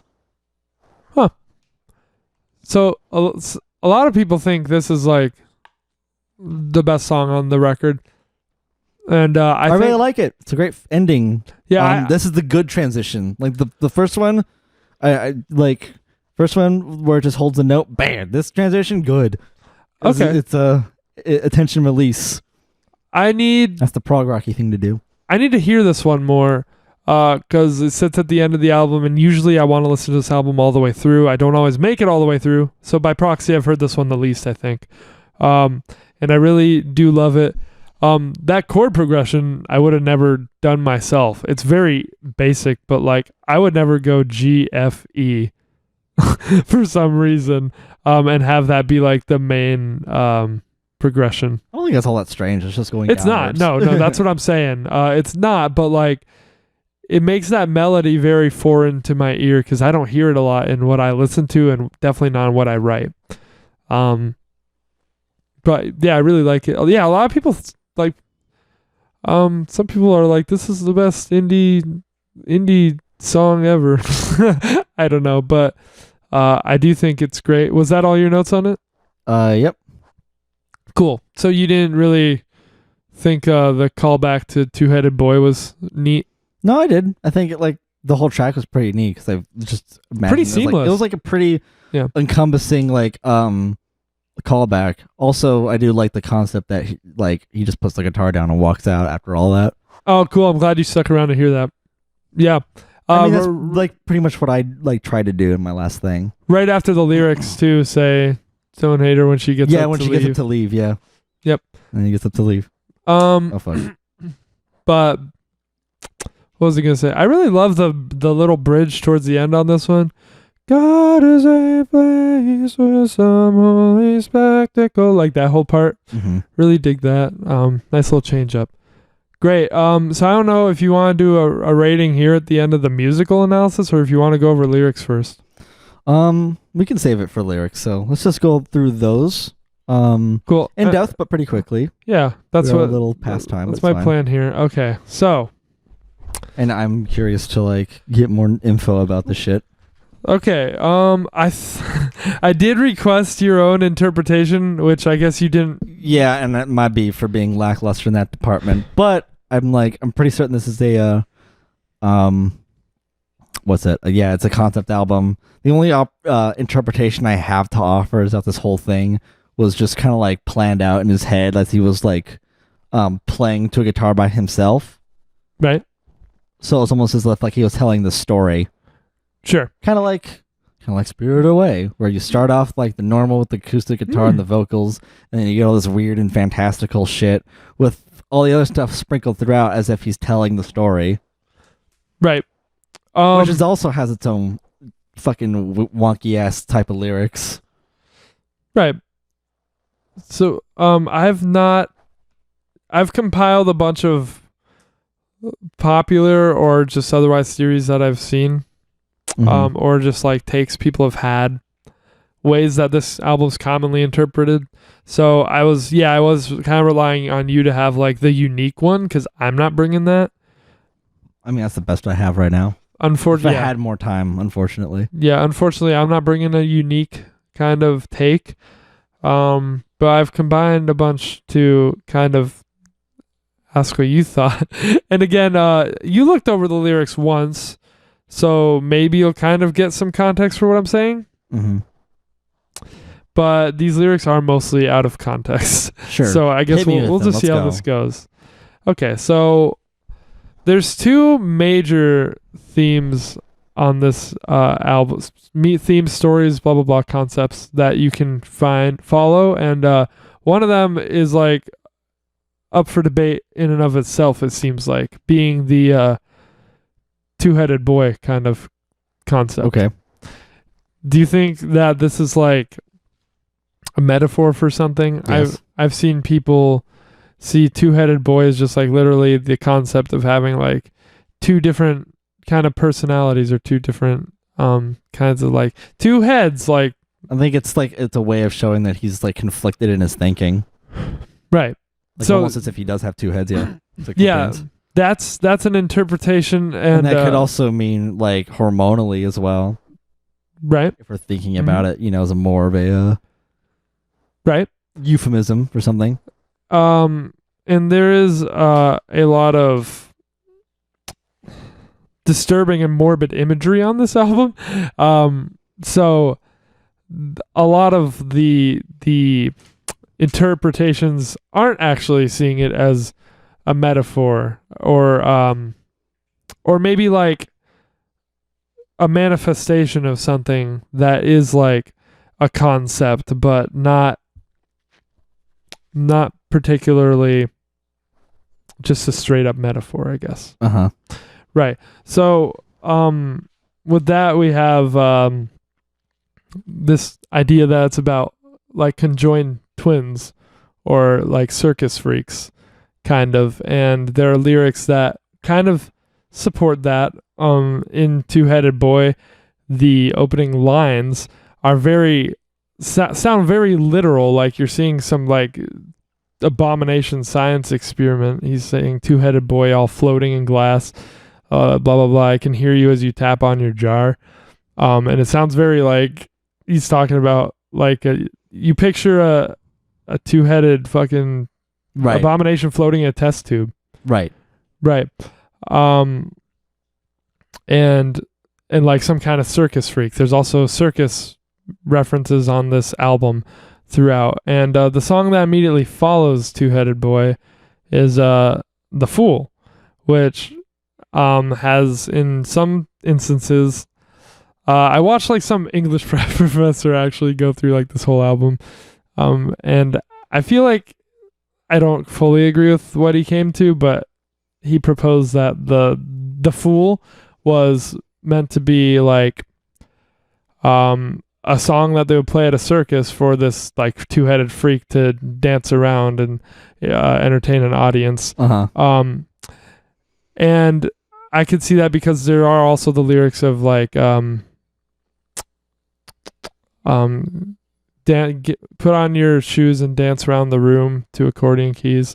The only thing is like this theory like doesn't account for a lot of the fucking lyrics in that song, right? Right.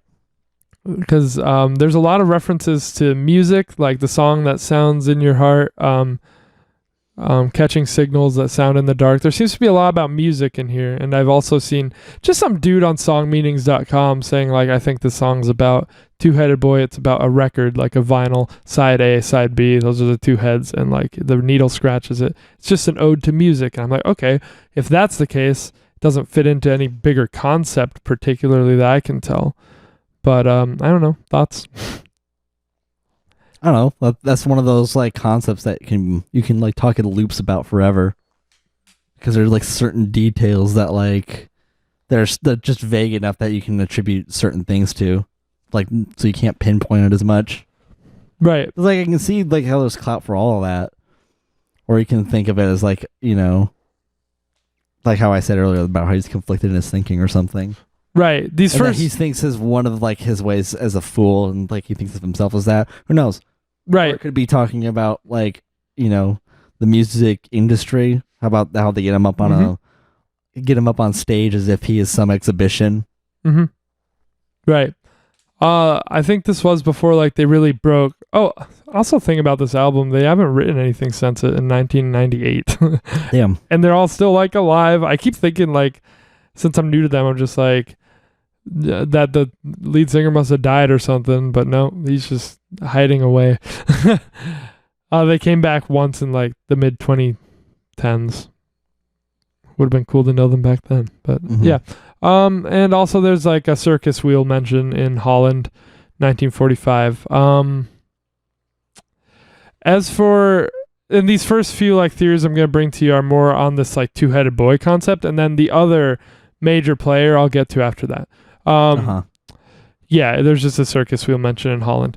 And there's a quote from Jeff Mangum. They're all pulled from the 1998 Pitchfork interview, probably very popular amongst people who know the album. Nothing new for you guys.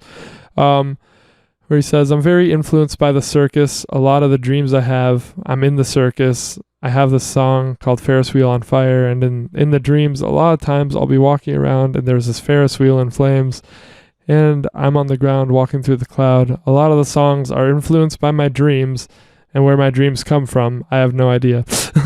So he was reminding me of David Lynch with where his concepts come from, right. Just in that. And it made me think there very well may be some things on here that like just come to him. He doesn't know like exactly where it came from, but it all comes together kind of in this art. So there's a lot of different abstract imagery and things going on that may or may not really link together, but they definitely do thematically. So with that, there's one theory that's literally about conjoined twins, circus freaks, whatever. There's a bit in here about reincarnation. just a couple lines that show like there may be some of that at play and how that would fit into the story. Not positive, but in Holland, referring to someone that we haven't discussed yet, saying blah blah blah. Now she's a little boy in Spain playing pianos filled with flames, which just I found this part to be hard to wrap my head of what's going on. Yeah, it was the only girl. Yeah, First I could think is like icons he looked up to. Yeah. Well, I'll just spoil it here, and then I'll get into how it all makes sense later. So the person that's very instrumental to understanding this album is Anne Frank. Mm-hmm. So I don't know if you ever put any thought into that. Do you know much about Anne Frank? Yes, I do. Okay, so did you read the diary? Yes, I did. Okay, because and everyone, fuck you. I don't care. You're going to judge me. I listened to that book after I heard this album because I wanted to understand how it fit into it a little better. I'm surprised you didn't read it in 8th grade like the rest of us. Nope, they didn't have us do that. So, but I was very interested because I don't know if I actually kept the quote of it here, but oh yeah, I did. So I'll talk on that later. So, it seems to be the opening verse of Holland is talking about Anne Frank, and then it ends with now she's a little boy in Spain playing pianos filled with flames, and it kind of goes off the rails from there. I see. But so that's like maybe reincarnation is at play somehow in this whole story, at the very least. And another thing, I guess I could have organized this a little better. In O Comely, he says, "In your memory, you're drunk on your awe to me." Saying like, assuming that the person he's talking to is Anne Frank, then it seems like he believes that he's or she has been reincarnated or something, because in your memory you're drunk on your awe to me. Like he thinks he was Peter and he's been reincarnated as the boy from that she was in love with at that time or something. It could be taken as that. Like, it's very out there, right? That is some wild shit. I had an actual reaction to that. What? Oh, yeah. I don't know if you saw. I was just like, the fuck. Oh yeah, you did. Okay. But like, it sounds weird now, but it's because I organized this badly and I haven't discussed Anne Frank yet.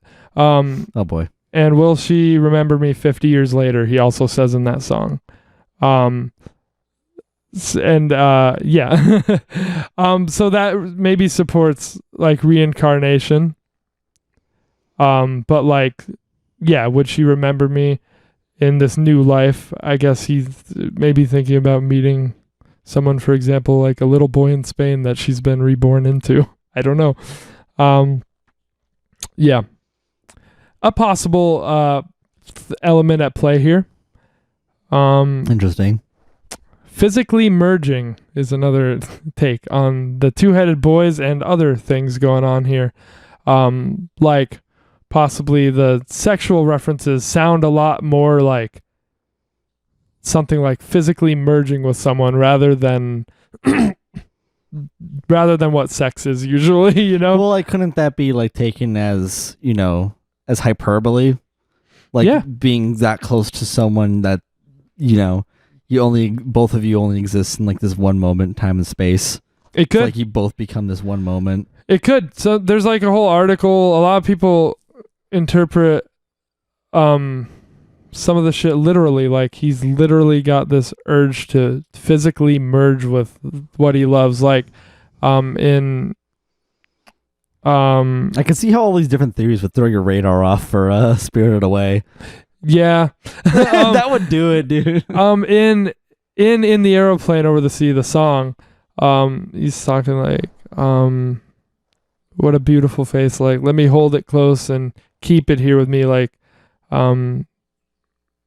he wants to keep it. He wants to meld with it, which we also see. Yeah, I'll get into some of the lyrics. I just wrote Two-Headed Boy, like the song title. Like, I don't need to explain further. If physical merging is a concept at play here, Two-Headed Boy is pretty on the nose.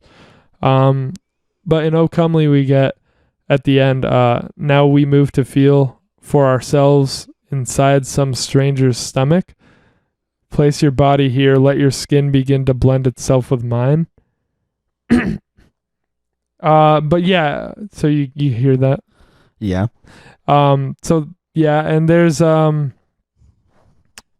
Two-Headed Boy we get the lyric they'll be placing fingers through the notches in your spine and all the stuff like it sounds like kind of maybe how you could imagine or it could just be like how you imagine sex to some like hyperbole or morbid like description of it. I would say morbid. It's like the same as clavicle, like Alkaline Trio. Really?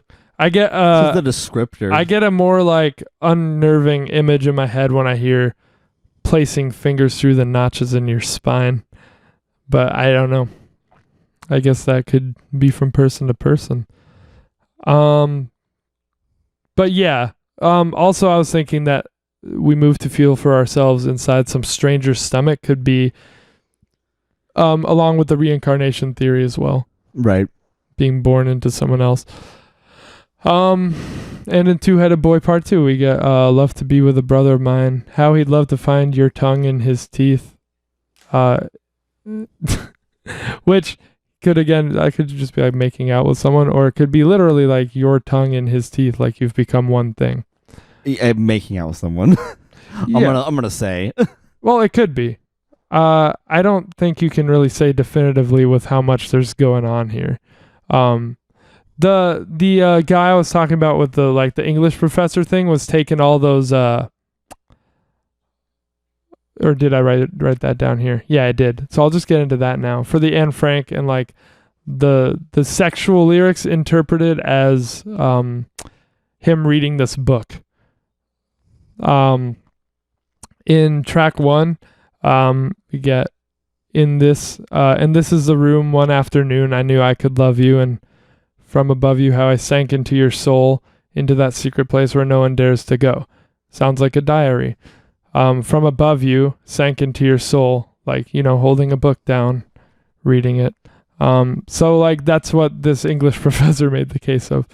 But also English professors making a case for a book, a song being about a book. What? And that line about placing fingers through the notches in your spine was also something that did make sense to me that he said. The spine of a book. In Aeroplane, but this could also fit with the merging, but with the book thing as well. Oh, how I remember you, how I would push my fingers through your mouth to make those muscles move. That made your voice so smooth and sweet. So if you're thinking about a book, then like the anatomy of a book and how you right, gotcha. Yeah, peel the pages open. Yeah. You would be making it talk in a way. Yeah, you get it.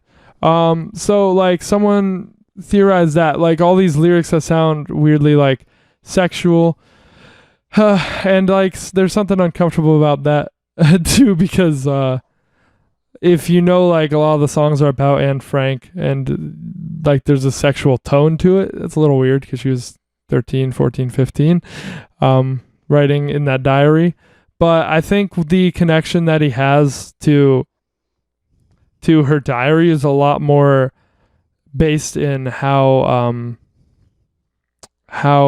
well you get to know someone by reading their diary, which is a completely candid look at what someone really is, not what they're putting out there. Like, right. Yeah. Cool. So you get that. It sounds like, I feel like if you had thoughts on any of these, you'd interject. So I'm kind of just letting it go. Sure. Based on your notes. So yeah, now I'll just get into the big section, the Anne Frank. Just a bunch of lyrics referencing her and quotes that he's said that confirm it. Because two that I didn't write down, so I'll get out of the way right now. At a show in 1997 or something at Jittery Joe's, I think. Before playing "Oh Comely" and before playing Two-Headed Boy Part 2, he made references to a family from the 1940s, and particularly a certain member that he's kind of obsessed with. And it is like later confirmed in a different interview that he's talking about Anne Frank. So let's get into the references. In Aeroplane Over the Sea, just a quick one. Anna's ghost all around. Hear her voice as it's rolling and ringing through me. Holland 1945. A lot of the song is pretty much obviously. Yeah. But particularly The Only Girl I Ever Loved was born with roses in her eyes, but then they buried her alive one evening 1945 with just her sister at her side, and only weeks before the guns all came and rained on everyone. And that part did fuck me up about the book. How close it was to the end of everything. When the savior came. Yep. O comely. And I know they buried her body with others, her sister and mother, 500 families. Will she remember? Yeah, that's what's like. Will she remember me 50 years later? I wish I could save her in some sort of time machine. I see. Right. So it's about Anne Frank. A lot of it. Album. a lot of it. That's the problem. Is it's of much debate how much it's about Anne Frank. Because it really doesn't fit in with some of the two-headed boy stuff, and some of the King of Carrot Flowers Part 1 and 2 and 3 seem to be like they're totally isolated. What the fuck is Part 2 and 3? Like it's just its own thing. Really know. I love you, Jesus Christ. Like that whole part. And then up and over we go. On the lazy days, the dogs dissolve and drain away. What? Okay. Yeah. Same. They seem to be totally like, I have no idea, dude. Yeah, in Ghost, and she was born in a bottle rocket 1929. Just a reference straight up to Anne Frank. In Two-Headed Boy Part 2. And in my dreams, you're alive and you're crying. This is my favorite part of the song, by the way. You're alive and you're crying as your mouth moves in mine, soft and sweet. So, I like how they brought back the soft and sweet. But that sounds like kissing for sure. Given the context, given the context of the rest of the album, it's like, is he talking about physically merging with Anne Frank? It's a little weird. But rings of flowers around your eyes, and I'll love you for the rest of your life when you're ready. Yeah. So, and then just some quotes from him that drive it home. He said some ... and it also ended up on the song Ghost. It also ended up being more of a reference to Anne Frank, and a lot of the songs on that record were about Anne Frank. So there's the confirmation. I guess in more recent years, he has said no, like it's not about Anne Frank. But I think that's just because people won't leave him the fuck alone about it. So in conclusion, Anne Stephen Frank. Colbert cares a lot about Anne Frank. Yeah, I guess so. Yeah. Well, damn, that's quite the Something new. that is quite the monkey barrel to dive into. Quite the recontextualization. Yeah, there's no way I would have been able to contribute that much, even with just one wink, honestly, of like looking into it. Yeah, I wondered if like you'd pick up on Anne Frank, because I was like, do you know much about Anne Frank? Of course, like I'm glad it turns out that you do. Yeah. But I didn't know if you'd pick up on some of those things, like I guess it makes sense when you put it in perspective, but like. Mm-hmm. I don't know. I think a lot of the lyrics are just so vague. You can kind of put any meaning onto it. Huh. It's even almost some of the like- ones that I'm reading out? Some of the ones you're reading out, I'm like, okay, I can make sense. I can accept that. I mean, I'm fine to accept the whole album being about Anne Frank as the canon. Right. But at least with how wide the discussion seems to go, it kind of sounds like interpreting Buckingham Green. Oh, Ween? Yeah. Is that song, is it just nothing lyrics? Yeah, pretty much. And like people were talking about like interpreting it, and they were like, "Guys, it's Ween." Like they'd laugh at you if you're trying to do this, and then everyone else was like, "Oh, you're right. Fuck it." Yeah, sometimes there's nothing to it. Sometimes there is. It really depends on the artist. Like the Beatles were always candid about like it's just words. Like and Oasis. Yeah, but they still use like their own like levels of hyperbole, simile, and all that jazz.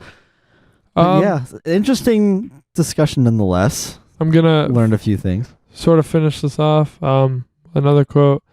I spent about 3 days crying and was just completely flipped out while I was reading the book. She was alive to me. I pretty much knew what was going to happen.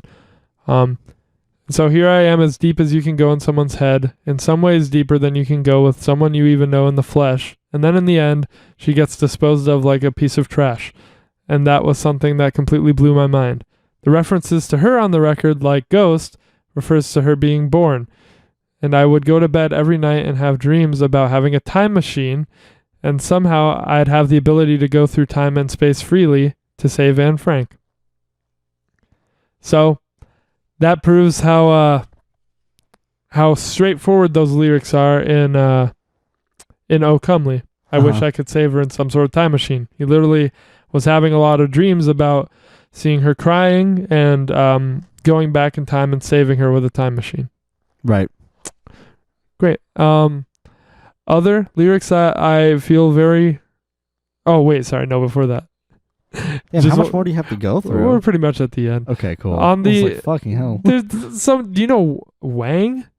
Wang. I don't really know him. I watched one of his videos, but I feel like he does this. He covers like dumb theories for albums and music and stuff. Right. He did one on this for apparently there's this underground dumbass theory that that Jeff Mangum did go back in time and save Anne Frank, and he married her, and This indie rock dude built the time machine, went back and saved Anne Frank, and no one knows about it, and we all still know her story and whatever. Yeah, that's the canon thing that happened with this album now for me. Yeah, because apparently people think like his quote sister looked like Anne Frank when she was younger, and now his wife looks like what she would have looked like if she grew up. And people reference the time machine lyric and the lyrics in Ghost. One day in New York City, a girl fell from the sky, from the top of a burning apartment building 14 stories high. And when her spirit left her body, how it split the sun, I know that she will live forever. All goes on and on. So, yeah. He saved Anne Frank in a time machine, everyone. There are people who believe this. What a wild world we live in. Okay. Yeah. So that pretty much brings us to the end with the other category. I just wanted to throw these at you, and you can say whatever you want. Because like I said, King of Carrot Flowers 1 through 3. No idea what the fuck we're supposed to take from that, but he did speak on part 2, the Jesus Christ part, saying the thing about me singing about Christ. I'm not saying I love you, Christianity. I'm not saying I love all the fucked up, terrible shit that people have done in the name of God. I'm not preaching belief in Christ. It's just expression. I'm just expressing something I might not even understand. So apparently he grew up with this background of religion, but it was a lot more free and open and accepting and not like an organized religion type of thing. So he was expressing something that seems a little strange to a lot of people when he's just belting, I love you, Jesus Christ, over and over. Pretty much what Christian rock is anyway. Yeah. Except this is Christian folk punk. Mm-hmm. And in Holland, 1945, the piano's filled with flames. The boy who was born in Spain. I wanted to just ask if you had any idea of what that is. But again, I said earlier that like it could be like role models he looked up to. Okay. And like how they change. Like if you stop looking up to them or just forget about them, it's like they died. Or they're this now, like the person you look up to. I don't know. For sure. That was my very like surface level maybe, I don't know. I got you. I just wrote Communist Daughter. I didn't think fucking Anne Frank? No. God damn it. Coming back. Reincarnation. There you go. God damn it. Reincarnation. Right. Okay. Right. Okay, yeah, I wrote Communist Daughter, which I'm not going to keep you here forever, so we won't go over like the lyrics of it, and I don't have them up anyway, but I don't know what it seems to be like pretty disconnected for like people just kind of ignore it when they're interpreting this album. It's like sweet communist, the communist daughter standing on the seaweed water. Semen stains the mountaintops. And everyone just goes, semen stains the mountaintops! And like, that's the big meme. But like, what is semen stain? It literally, like, it could be as simple as like a metaphor for snow on mountains. It's obviously a metaphor for coming on tits. That's what I thought. No, I mean, not like I literally thought that, but like. No, you literally thought that. Like, how could you not literally think that? I was like, that's what, like, this would mean. That's what it would be if it was like a joke song, but like, what the fuck? it could just mean snow on mountains. I can't write "coming on tits" in my song and be serious about it. You could. That makes it a joke song. You know, I actually think you can. There you go. I think you can have the words semen and ovaries and stuff in here, and like the fucking imagery in that one verse of "O Comely" is so fucking. That's where it's like morbid and like ugh, like your father made fetuses with flesh-licking ladies, and yes, you're at that point. Yes. I'm sorry, I haven't eaten in like a while. Okay, well, I'm pretty much done. Yeah, we're pretty much wrapped up here. What do you think of? There's a lot of just wow to follow, honestly. What do you think of? I'm gonna go home, and then it's not gonna be until the next day where all this shit registers. I'm like, fucking reincarnation, fucking weird, fucking time machine, indie fucking rock, just fuck up. Yeah, the indie rocker went back in time to save Anne Frank. What do you think of some pretty bright and bubbly terrible scene that was doing her thing on your chest? Never hear people interpret this one either. Yeah, jizzing on her tits. Cool. There you go. Like, that's what this album's about. It's about coming on Anne Frank's. Oh boy. Don't say that. Jesus. I mean, he sung it, not me. He wrote this. He did not say that. But we're at that point. Like, if he could build a time machine, you know what he did. Be real.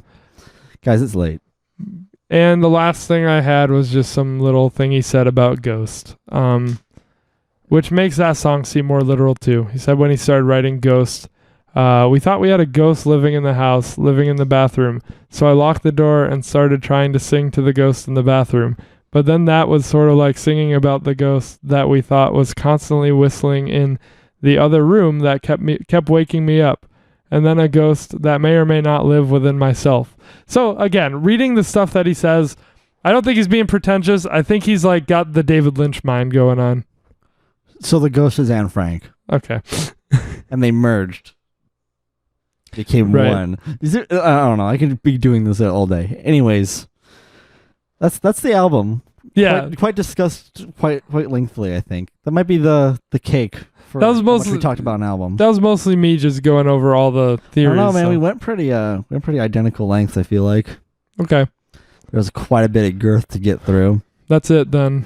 Yeah, I only wish I had more time to look into lyrics and offer up some more of that stuff. Yeah, I was looking forward to that, and I was hoping that you'd be interested in some of this stuff. But I guess there's not much for you to add to it.